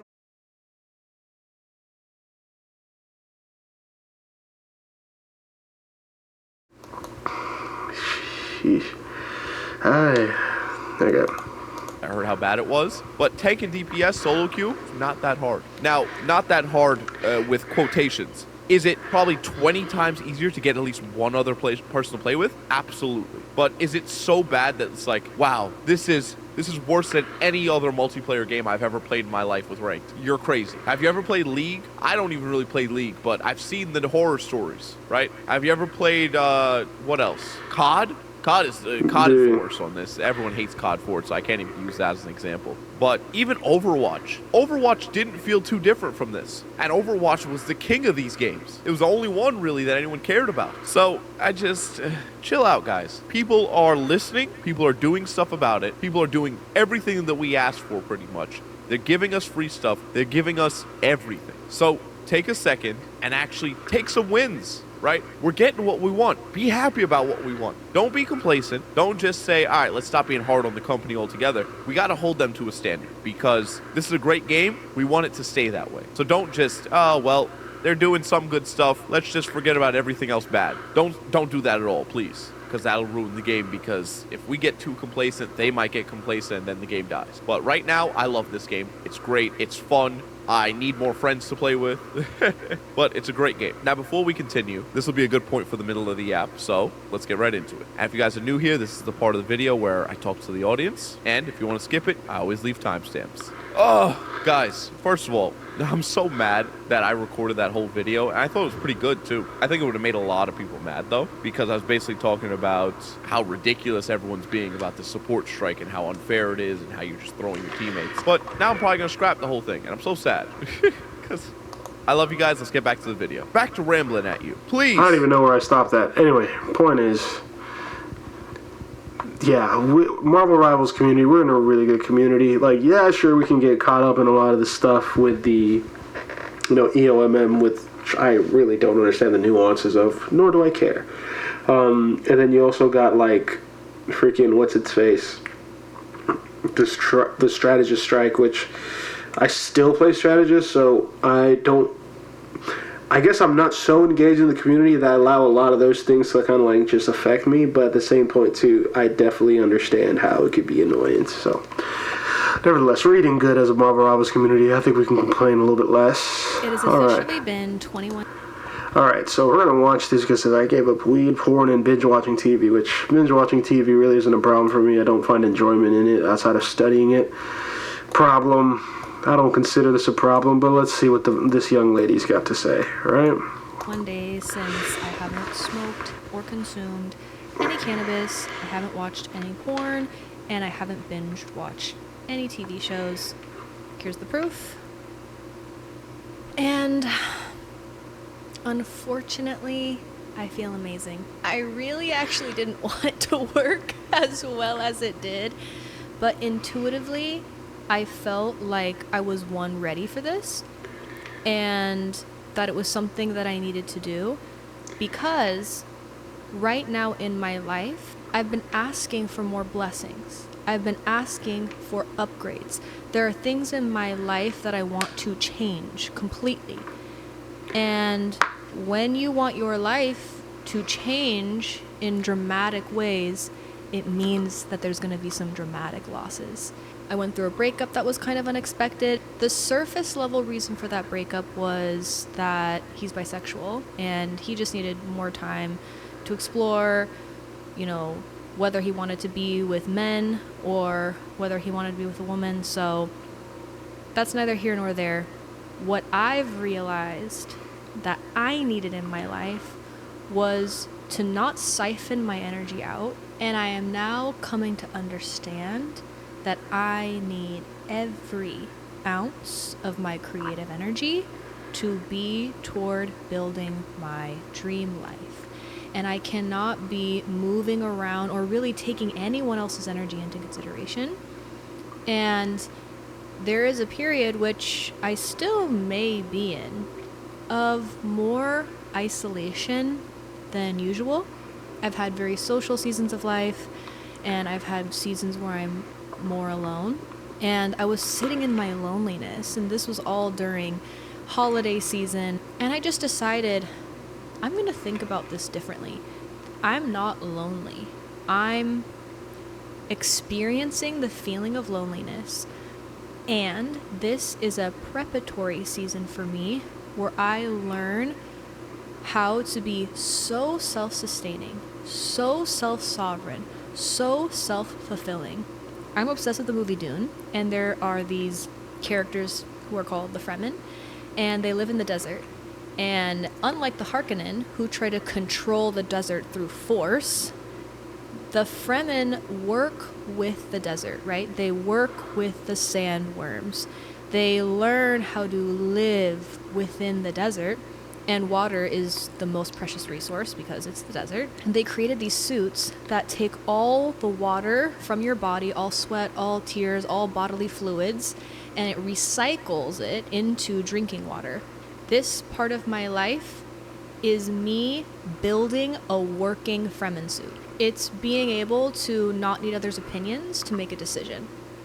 It's trusting my intuition, and it's getting quiet enough to hear my intuition and moving based on that and that alone. And I needed to be isolated in order to cultivate this inner strength. And I also needed to experience pain. I'm really in my memoir era. I just finished Educated, and I decided to reread Green Lights by Matthew McConaughey. It's an incredible book. He's very wise, which I didn't know before I read this. I just want to read part of what it says, but he says, green lights mean go, advance, carry on, continue.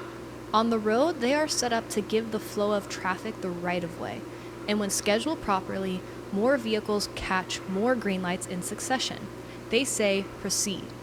In our lives, they're an affirmation of our way. They're approvals, support, praise, gifts, gas on our fire, attaboys, appetites. They're cash money, birth, springtime, health, success, joy, sustainability, innocence, and fresh starts. We love green lights. They don't interfere with our direction. They're easy. They're a shoeless summer. They say yes and give us what we want. Green lights can also be disguised as yellow and red lights, a caution, a detour, a thoughtful pause, an interruption, a disagreement, indigestion, sickness. Indigestion. We don't like yellow and red Indigestion lights. is for They sure slow a us red down light. or stop our flow. They're hard. They're a shoeless winter. They say no, but sometimes give us what we need. And for me, that's exactly what this breakup was. I know that I needed to feel the pain that I'm still currently feeling of the emptiness of my life. I need to feel the lack in my life because pain and lack are two of the greatest catalyzers, right? Fair. Sometimes you need to feel the pain in order to move in the direction that you're meant to move. The longer that I live, the more that I believe in fate. The longer that I live, the more that I believe that there is some higher power who's orchestrating all of this, because I certainly didn't. And learning to accept that the disappointments that happen in your life often end up in great satisfaction.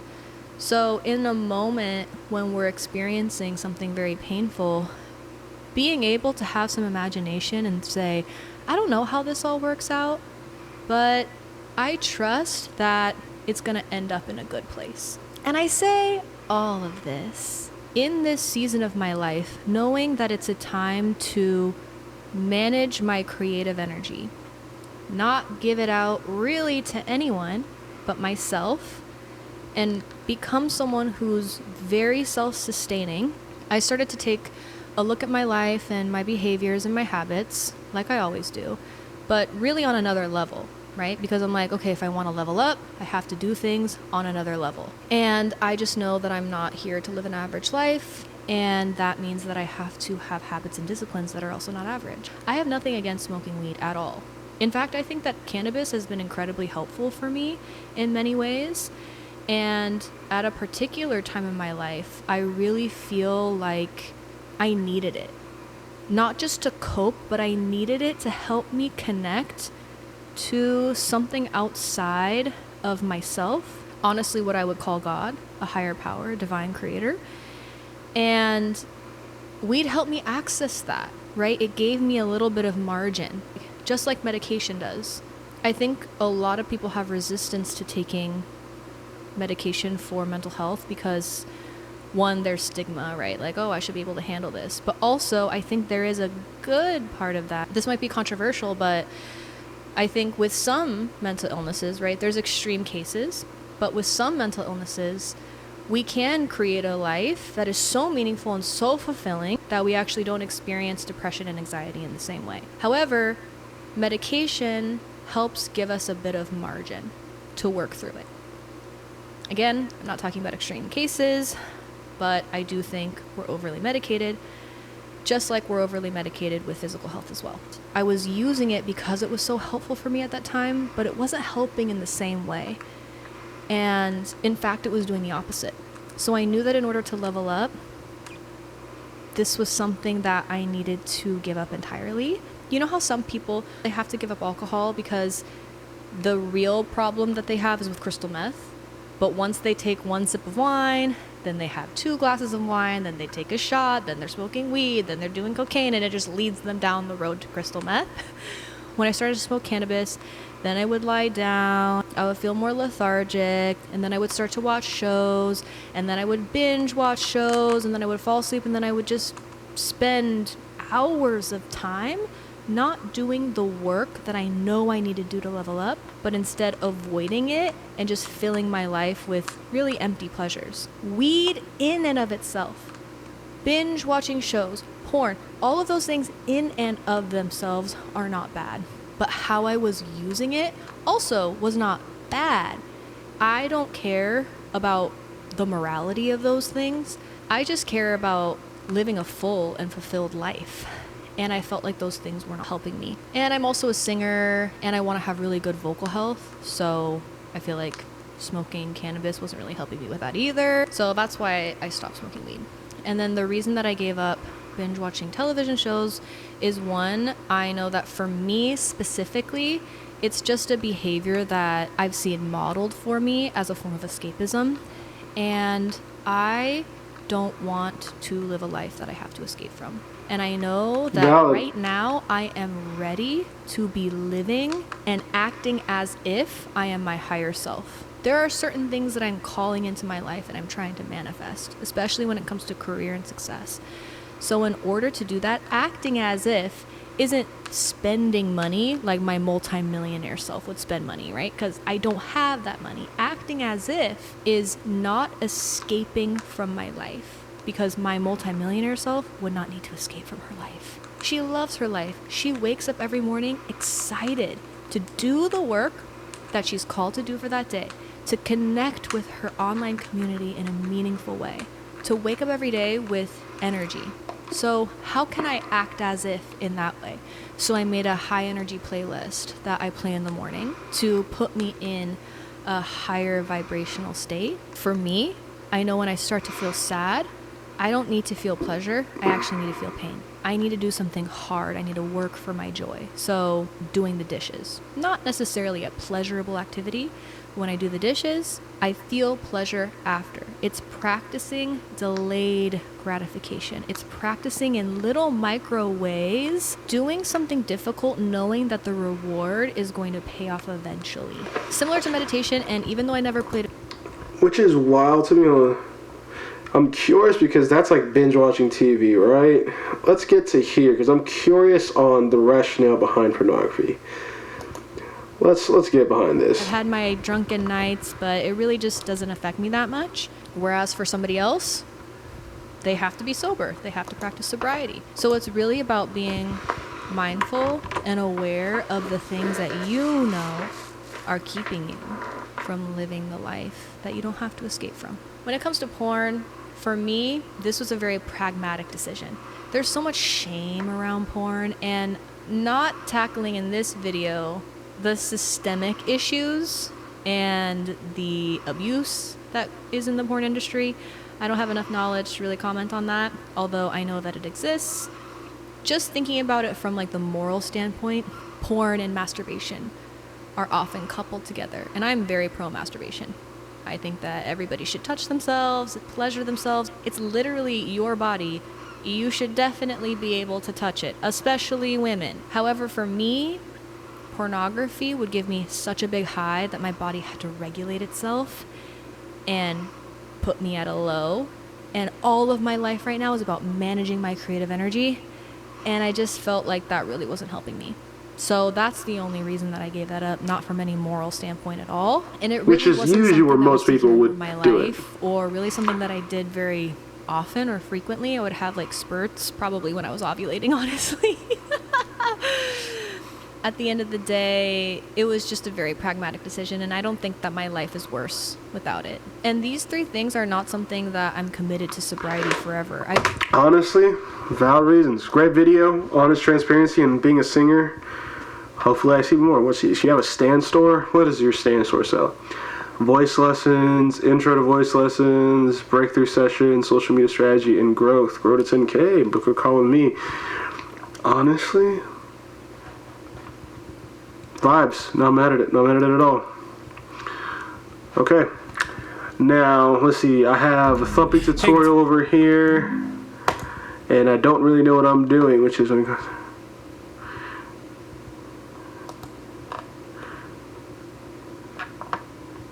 Let's see, is this like a slideshow of sorts? Okay, it seems to be like a talking head video while it explains this process.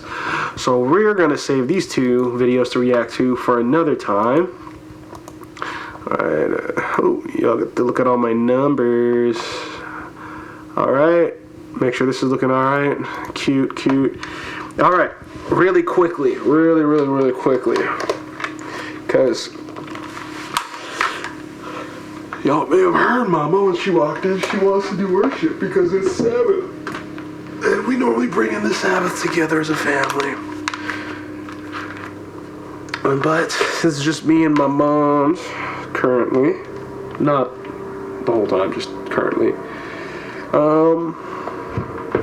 Before we do that, we're gonna knock out 3 Marvel Rival Ranked matches, as you may see behind our group chat. So let me turn back on the audio, and let me make sure the audio's going,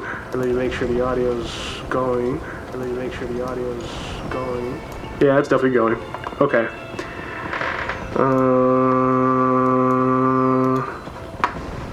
Alright, let's see what's here. Giant size blast. Complete 10 matches. Pick your own brain blast emote. Let's see. Which one would I want? I would probably want the Invis one. Because that's our bae. We don't have an Invis one, do we? Of course you don't have Invisible Woman. Why would you ever have what I care about and enjoy, like, ever? We're gonna thing one then. Why not? I can't claim him? Whatever. If I gotta complete 10 matches, then I can claim him. Okay, cool. Alright. Let's try competitive. Hold on. It's an event, and the countdown is 1 day long. Competitive has 34 more days. But what's included in this? Players 12, no duplicate heroes. The respawn away from enemies, defeat enemies, earn points. First to reach target score wins. Okay, cool. Let's see what happens. We will run 3 of these matches, and then I feel comfortable we can end the stream there, y'all. Alright. Let's lock the F in. Since everybody was talking about how fades quietly into the background. The battle starts in 5, 3 healers? Okay, alright, I'll relax. I'll do tank. I'll do tank. Only one team wins this. Damn, those heads are actually huge. What? Okay. Somewhere under all this rock.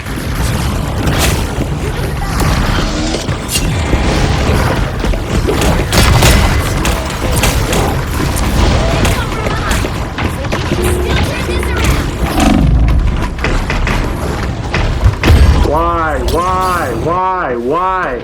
None of my teammates were nearby for me to use E2. That was just horrible death.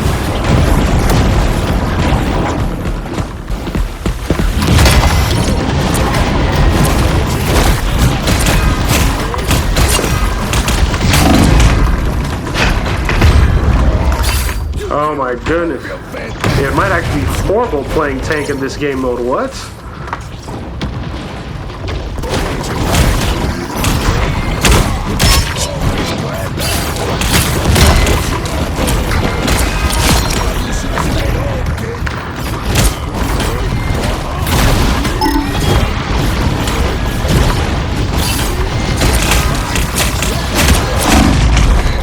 Brother, please.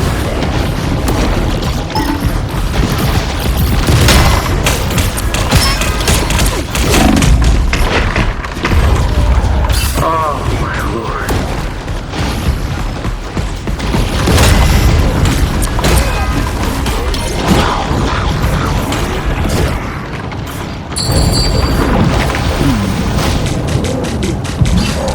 If this nigga throws me out right here, I'm gonna eat it.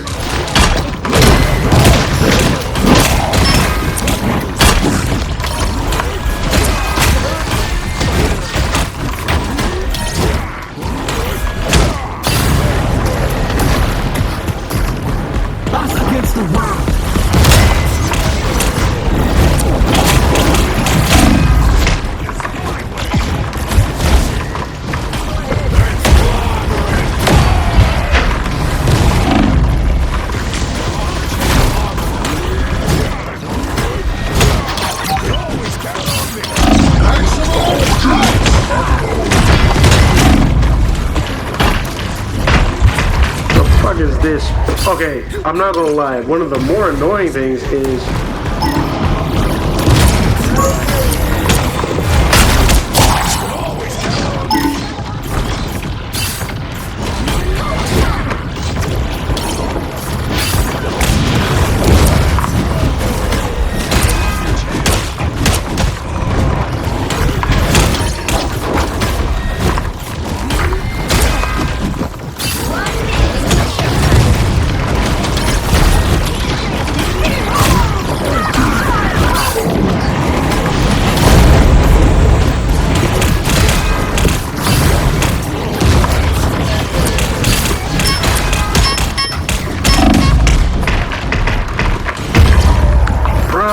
like, why is it I'm just like, these dudes aren't dying at all, but I'm just like dying in 2 seconds, really? Like,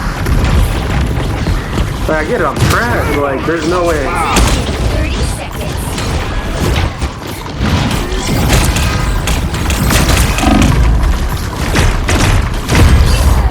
Oh, it's because they're dude who's giving them shields. But who gives shields like that? The only person I can think of is Magneto.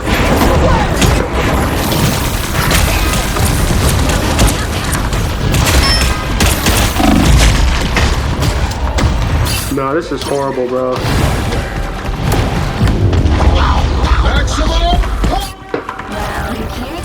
8 deaths? 8 deaths, bro? That was atrocious, man. What?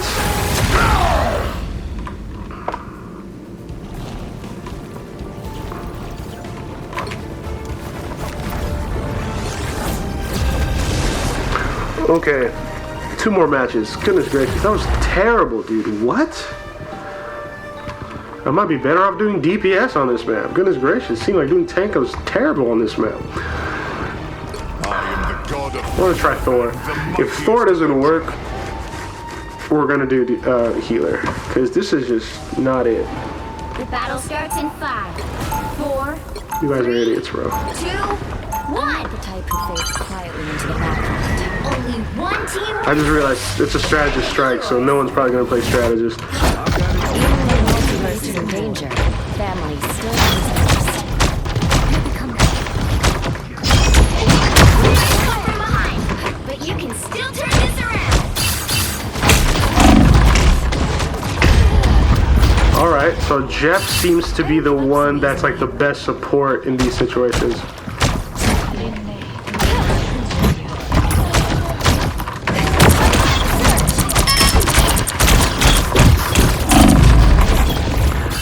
Alright, so I need to be close to my teammates because I can't be solo.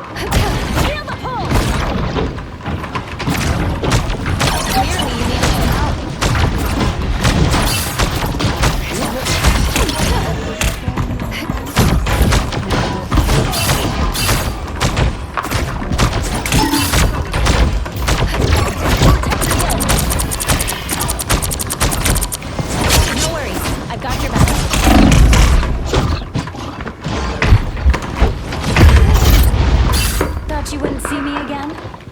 Force burst! Psionic surge!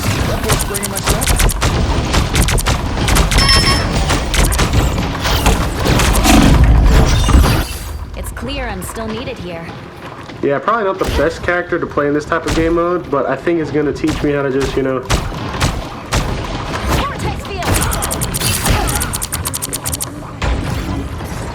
Yeah, I think the trick with Invis Woman is like heal everybody, but like...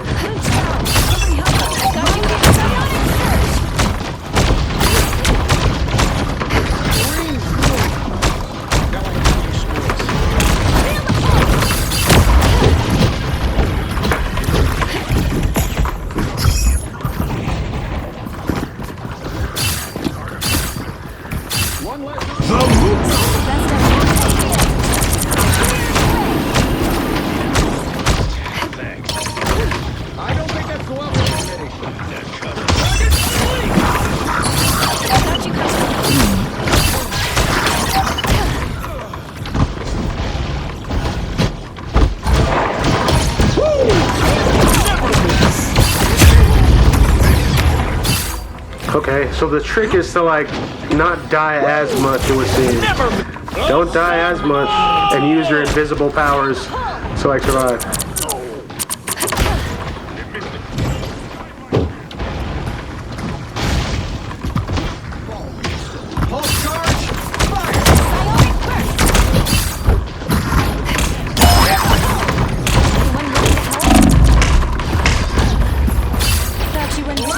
Until showtime.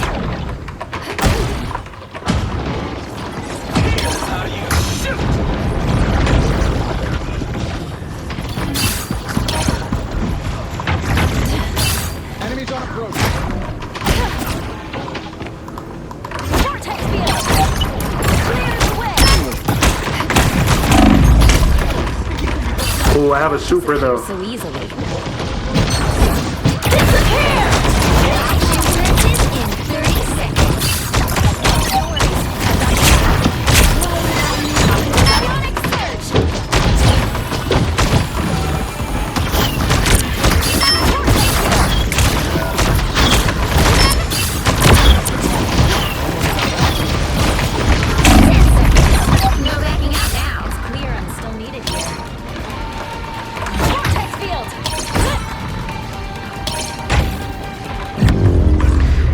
Yeah, not gonna lie,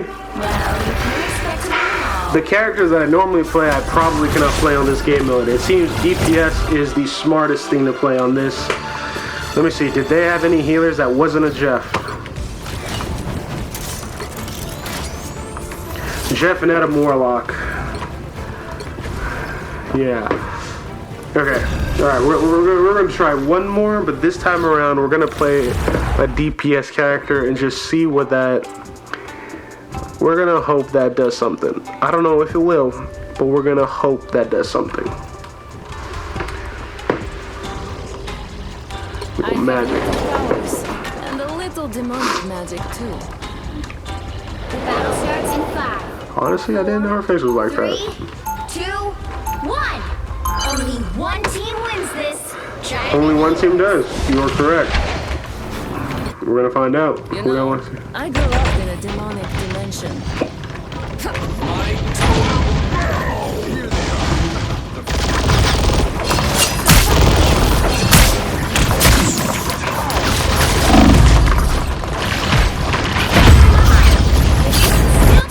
Okay, so Mantis is definitely a DPS heal, so that makes sense.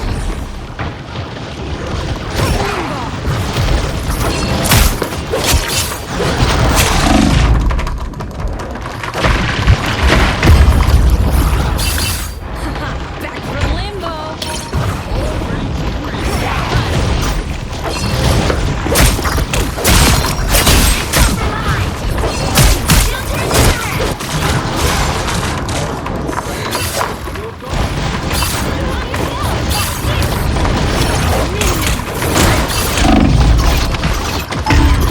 Damn, these Jeffs are decent. I think it's because Jeff has the ability to put those bubbles, and if he does them well enough.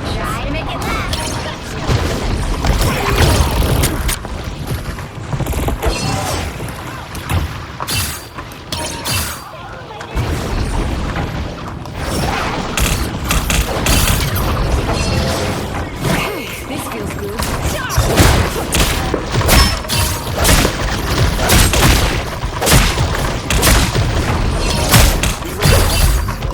Can always use a shield. Okay, okay.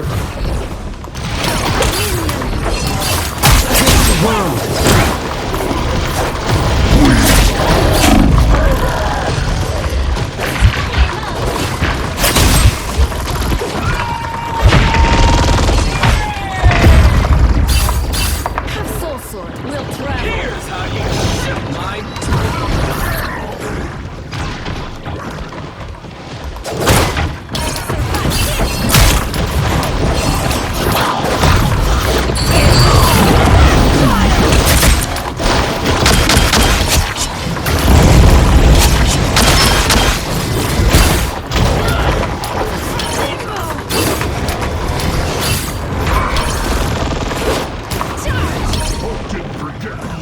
My minion!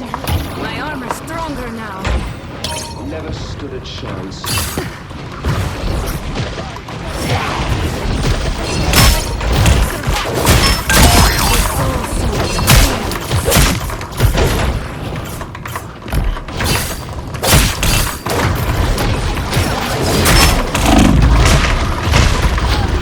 Yeah, I know that Jeff after my booty, and I don't mind it.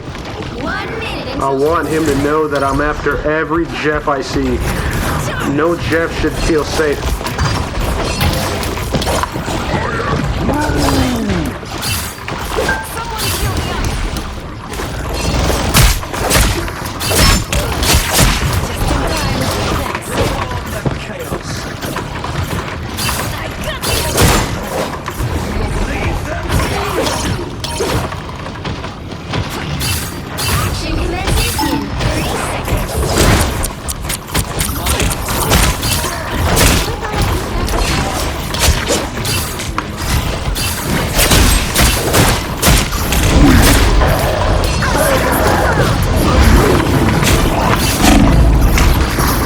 Damn Jeff, brother.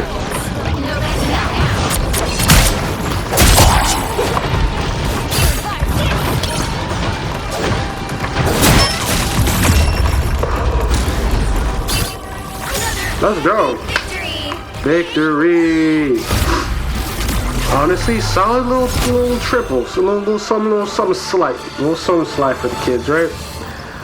302. Does a decent contribution to that win. 9-6. I'm not mad at that. Alright, we'll just do one ranked match. We're only gonna do one. We're gonna do one ranked match because I do want to do at least one ranked. Hopefully we get out of the negative, and if we don't, that's fine. But we at least did one just for your boy's ego's sake. You know what I mean? Just to satisfy the ego a little bit, eh? So let's see.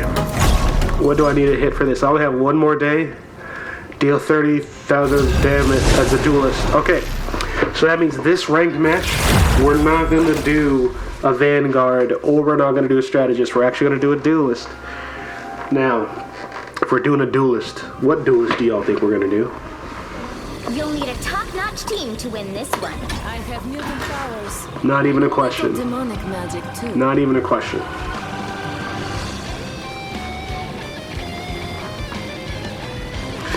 Okay, I should probably do Moon Knight. I'm not going to, but I probably should do Moon Knight.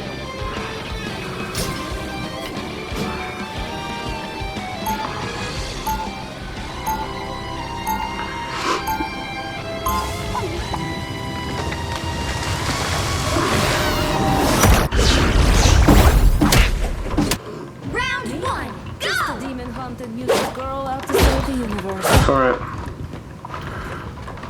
30 seconds before you attack. Get ready. It will take more than light to solve our problems. You're underestimating my light. That's okay. It happens all the time. Alright, let's do this.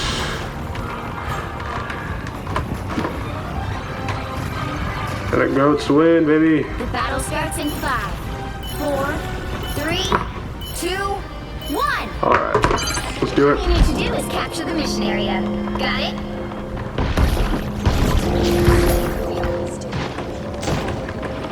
More foes to conquer.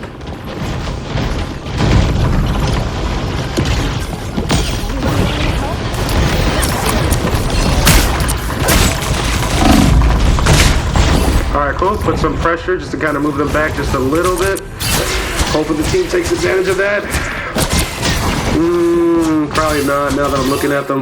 Okay. Yeah, probably not. Okay, both tanks down. So we're going to have to do more team play than ever before.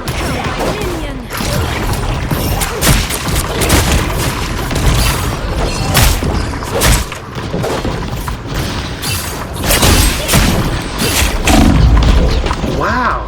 We're not playing team play at all. Alright, that means I'm actually have to go heals. Yeah. I don't want to do this. I want to get the 30,000 damage as a duelist, but I more want to win than anything else. And they do not seem to be playing.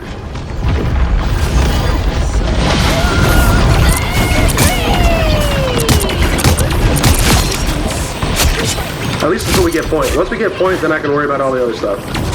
Armed and dangerous! Again!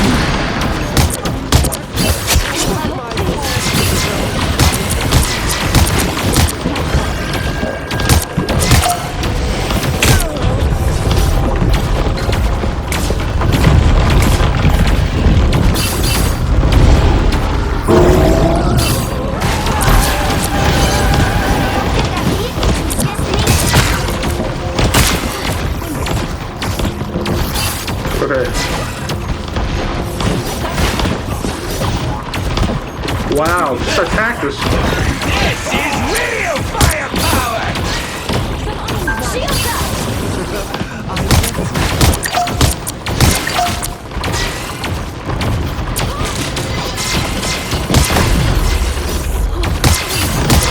Your power is mine!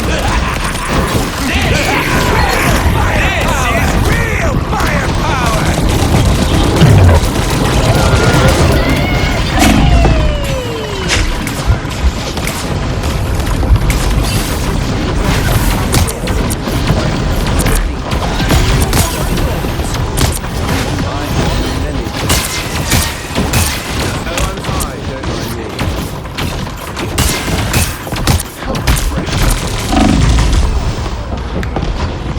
I mean, to be fair, their tank is doing smarter plays.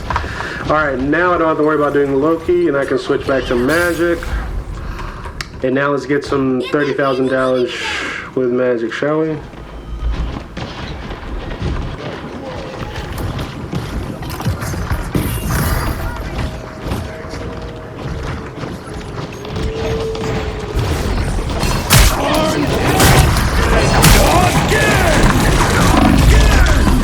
Wow, okay, so I can't even get in their backman?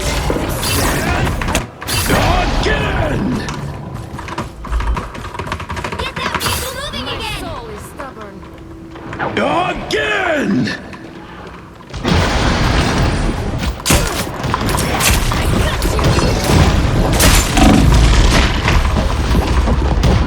Wow, like, I want to play DPS, but it's like, these guys are actually good at killing people, and I'm the only decent person, like, getting damage, and I got all the kills because I was a freaking support. So that means I got paired with a pretty bad team, which is...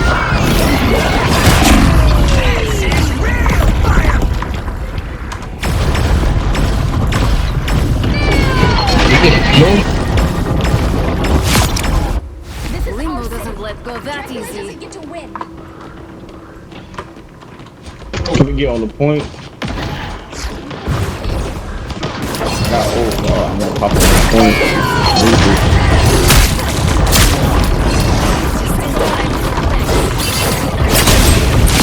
Alright, kill that squirrel girl. That should buy the team sometime.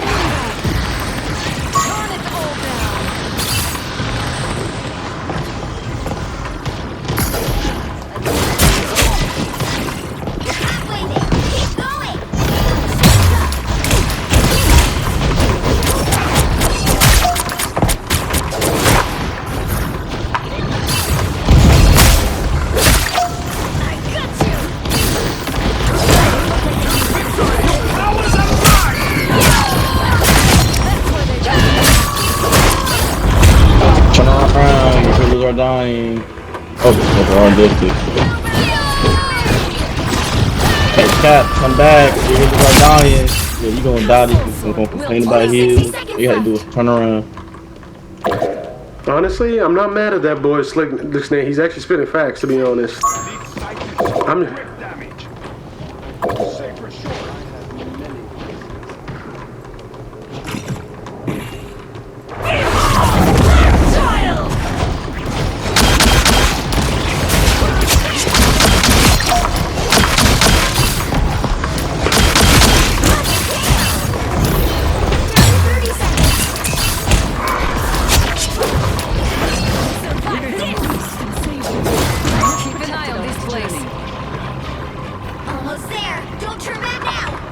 Staying on point, staying on point.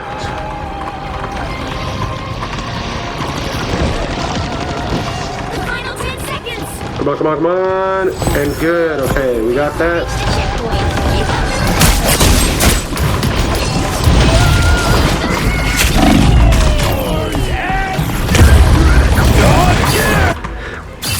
Alright, 4,000. That's not going to be 30,000, but we're going to do as much as we can in this match. We might even do a second one because, oh my goodness.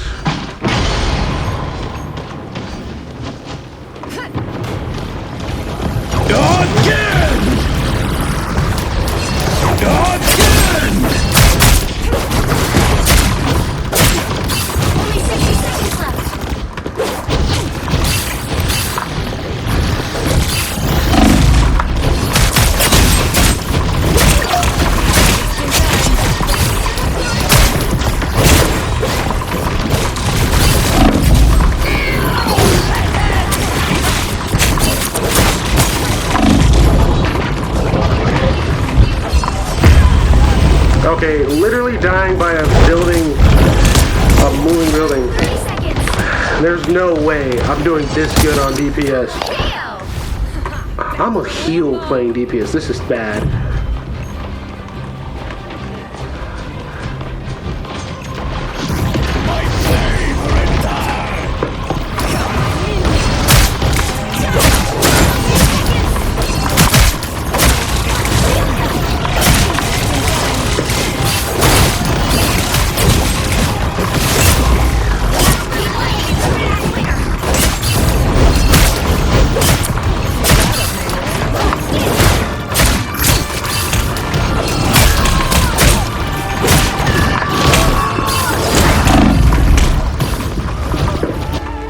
Bro, like, this is pretty bad, bro. This is pretty bad, bro. My soul is... That's it! Don't let anything stand in your way.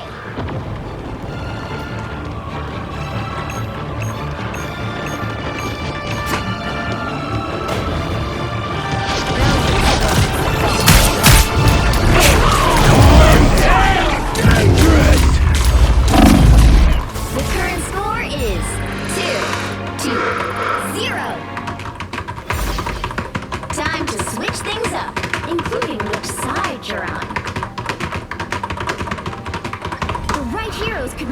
all the difference. I have mutant powers. And a little demonic magic, too.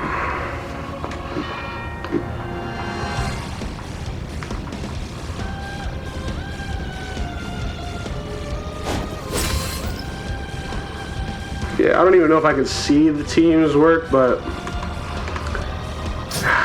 I mean, it is what it is. If I need to go heal, I will, but I need this DPS more than anything.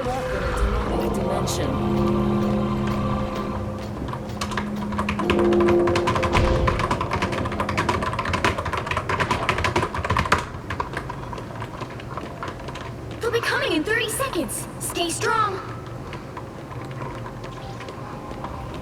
You truly believe that you're safe inside a metal shell?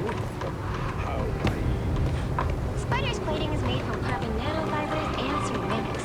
It's magnetic. If there was even a trace of metal fabric.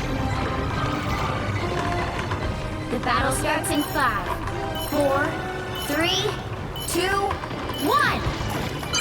You have to stop them from securing the mission area.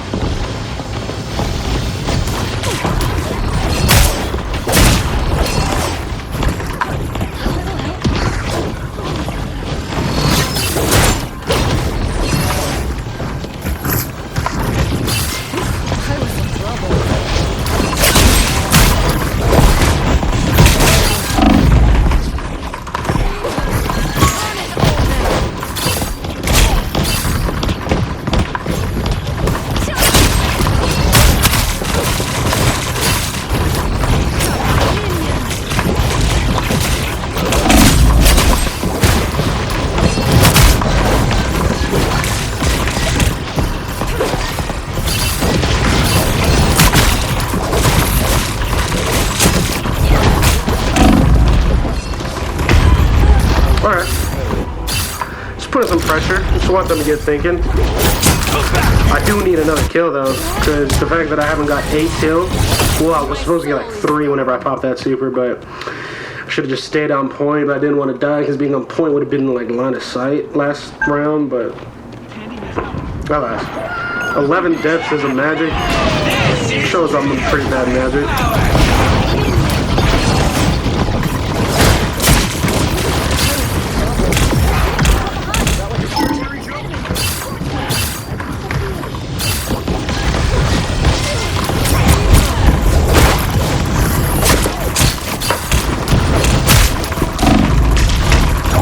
Cool, I got them. I just want to get them away and focusing elsewhere. Alright, now I do need to switch to heal. I will go to this boy, Loki. Accused of loving chaos. It is true. Of course you're accused of loving chaos, brother.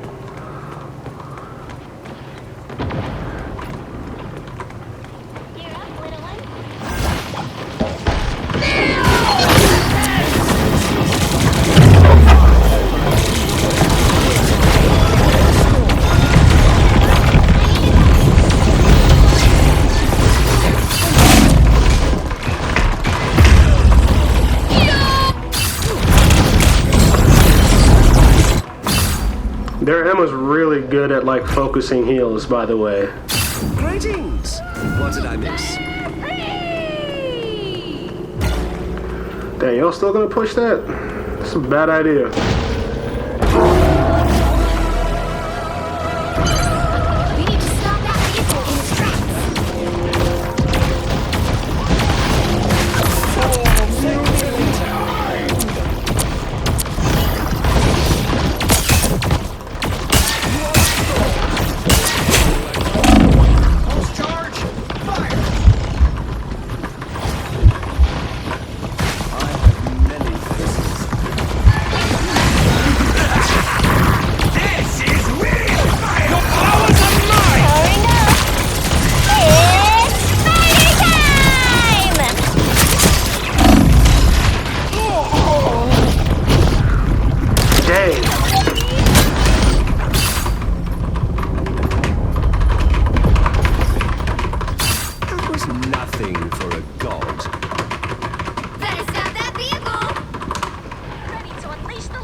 Yeah, I mean, look at this. They have 40.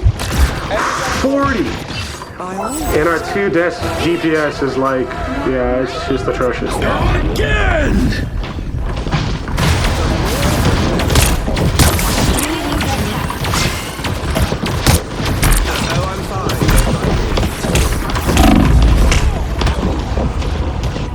Yeah, they're definitely gonna win this, dude. I'll get off Loki. It's not really doing anything. Maybe Raccoon?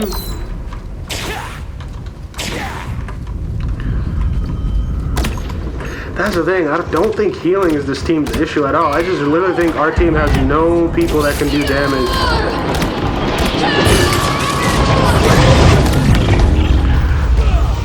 Yeah, man. Honestly, 6,000? That's just terrible.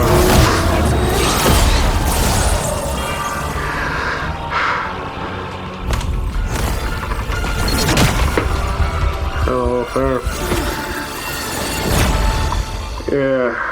Yeah, he'll...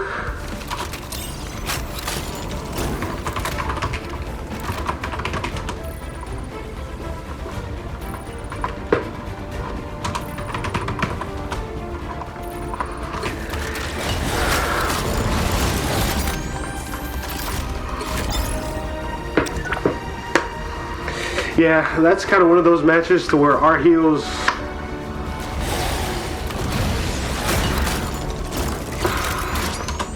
You don't. Alright, we'll do one more. I just want to get at least like a decent one in. You know what I mean? That was atrocious. Alright. Okay. Last one, y'all. I promise we're not going to do another one after this. I know I have a bad habit of saying that with Marvel Rivals, but we're really not going to do another one after this. Like, I just didn't want to have that bad taste of that match in my mouth. I'm like, dog, like... Yeah, anyway. You'll need a top-notch team to win Now, this one. what duelist am I running? I actually want to get good with magic, so... And a little demonic magic, too.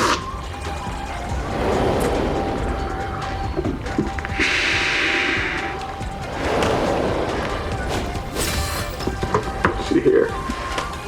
Alright, I got 1% here, so I'm gonna save power on the phone here. Alright, let's get this. Let's get this. Lock in, Natty. I need, what was it? I got 6,000 that match. 6,000. 24,000 damage. I do not see that happening this match. But we're gonna do our best to make it happen, y'all. 30 seconds before you attack. Get ready.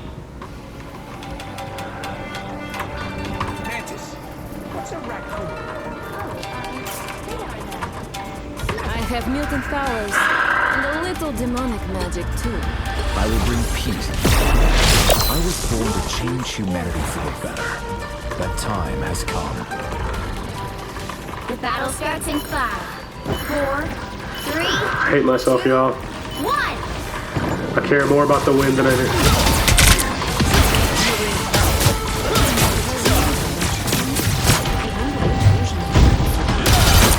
Help get that vehicle to its destination.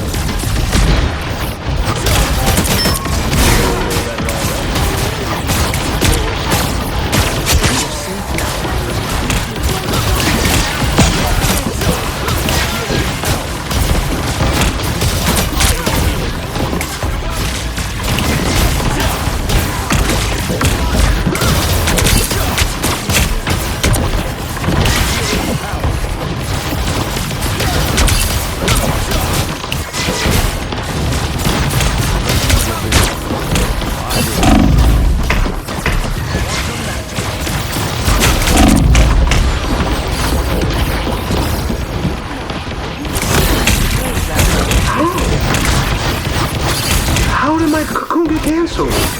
Destiny awaits.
Okay. I kind of really don't want to play Adam more anymore. Double KO! Only 60 seconds left. Get that vehicle moving again! I really don't want to. I'm gonna switch to magic once if we can push this point.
Go, got that bitch.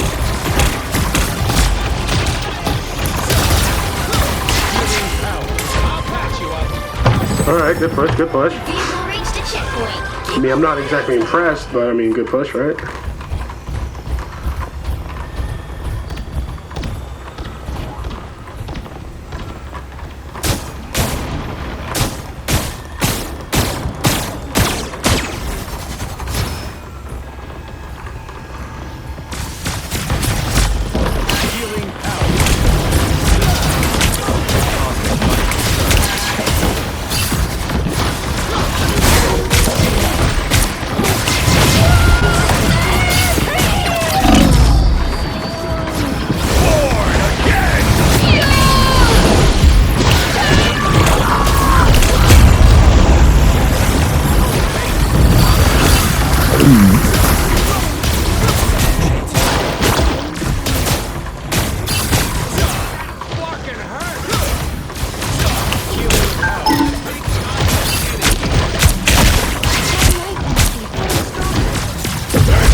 Good shit, man, dude.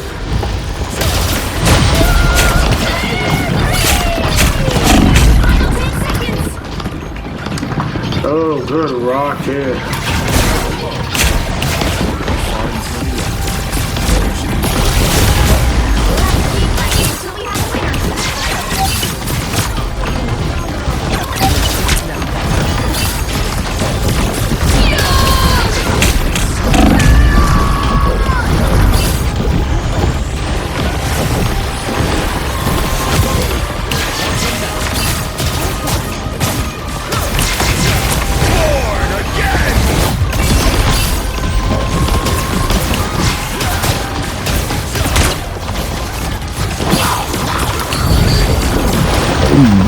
Oh, I hate that. Kill the Jeff, kill the Jeff, kill the Jeff. Stay on point, stay on point, stay on point there.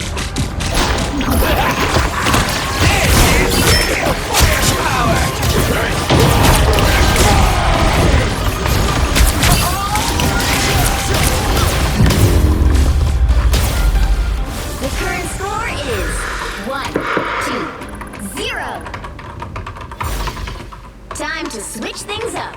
including which side you're on. The right heroes could make all the difference. I will bring peace to this universe, no matter the cost.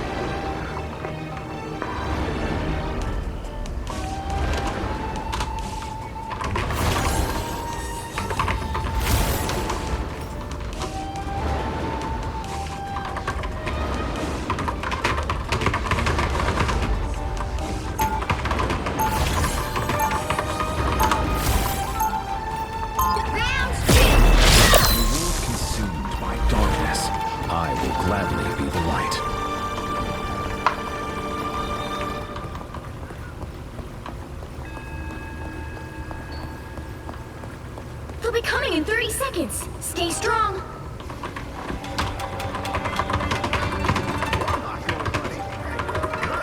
Get some work done. I recently emerged from a regenerative cocoon. You got to hook me up with one of those, bro. I could use a serious tune-up. Perhaps I should focus my cosmic power on more important matters. The battle starts in 5, 4, 3, 2, 1.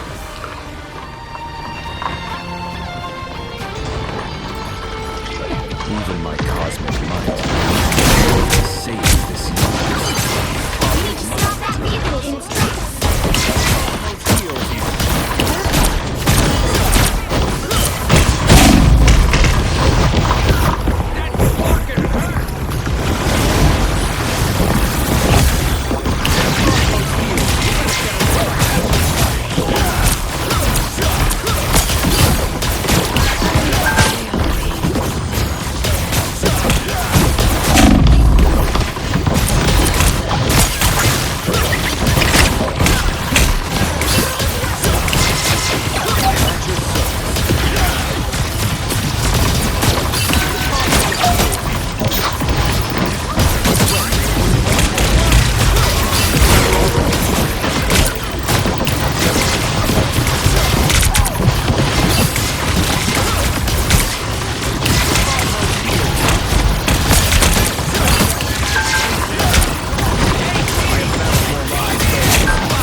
So much to do.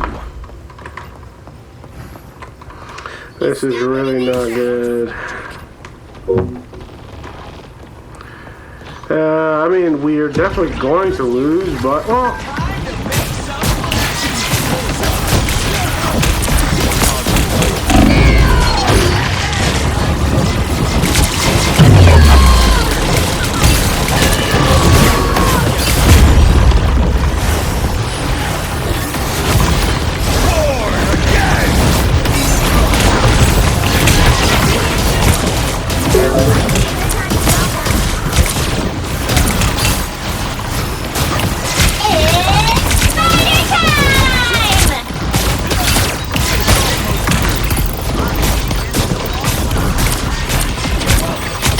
There we go. Oh my goodness.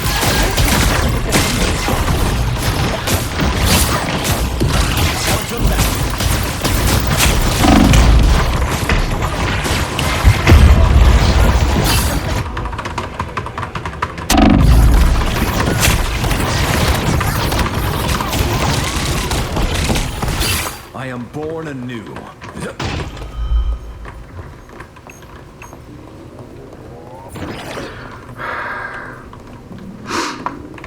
It's just like some help would be good.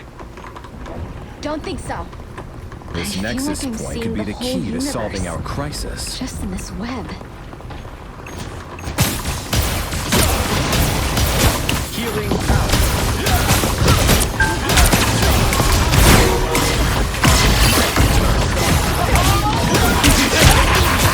This is real. That's it. Power.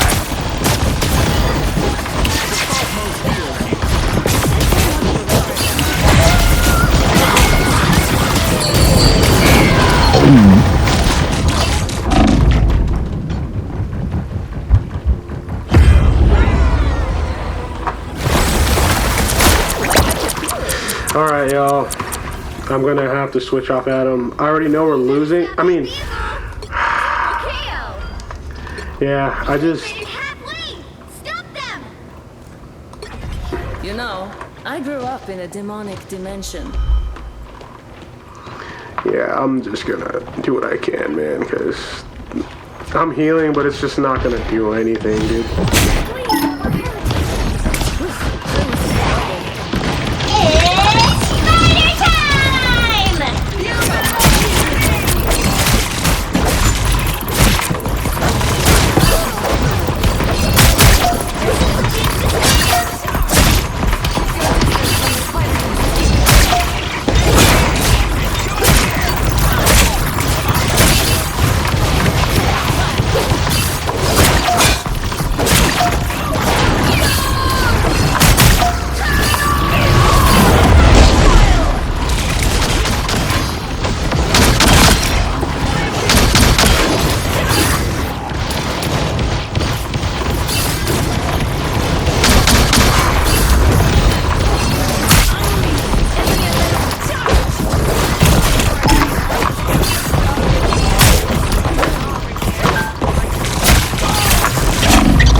We'll travel. Firepower!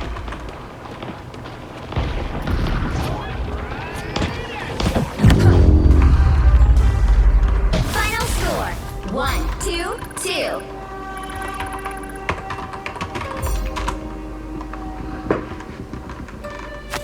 Well, we can't expect to do them all.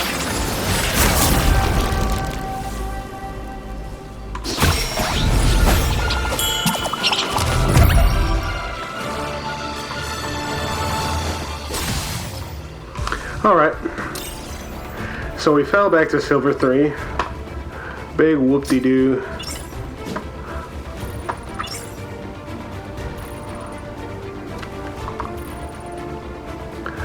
Yeah, I just didn't want to do heals, man. Like, I was not gonna do it. Okay. That's what happens. That's what, it's just the nature of this game.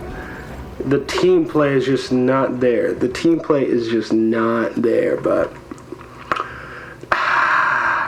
yeah, I shouldn't be surprised by that. Alas, alas, alas. That is it for this Friday stream. It's been your boy Thaniel Bear, aka Natty, aka that nigga. And it's been a lovely time with y'all. Once again, happy Sabbath to all of y'all. And if you don't celebrate Sabbath, happy Friday evening going to Saturday. I hope you all have an amazing weekend. I hope it's full of love, awesomeness, and joy. Don't forget to like, comment, subscribe, hit the notification bell to be notified whenever content is posted on both this channel, which you're more than likely watching this on the Thaniel Bear Plays channel, but if you're also watching this as an edited video, please subscribe to my main channel, Thaniel Bear, as well, where I post music, gaming, art, education, all the things, stuff that I care about, enjoy about. Yeah, we're just going to be continuing to push out content throughout this year and the upcoming years. And really, I'm excited to share my art and my music with everybody. I want to tell stories that help, you know, change people's lives, change your perspective on the world, and hopefully make you a better person. But yeah, Tough L reacted to some videos. Got some Marvel Rivals in, which is always a win for your boy. I know everyone's like, dude, you advertise yourself as an RPG player, but you play a lot of Marvel Rivals.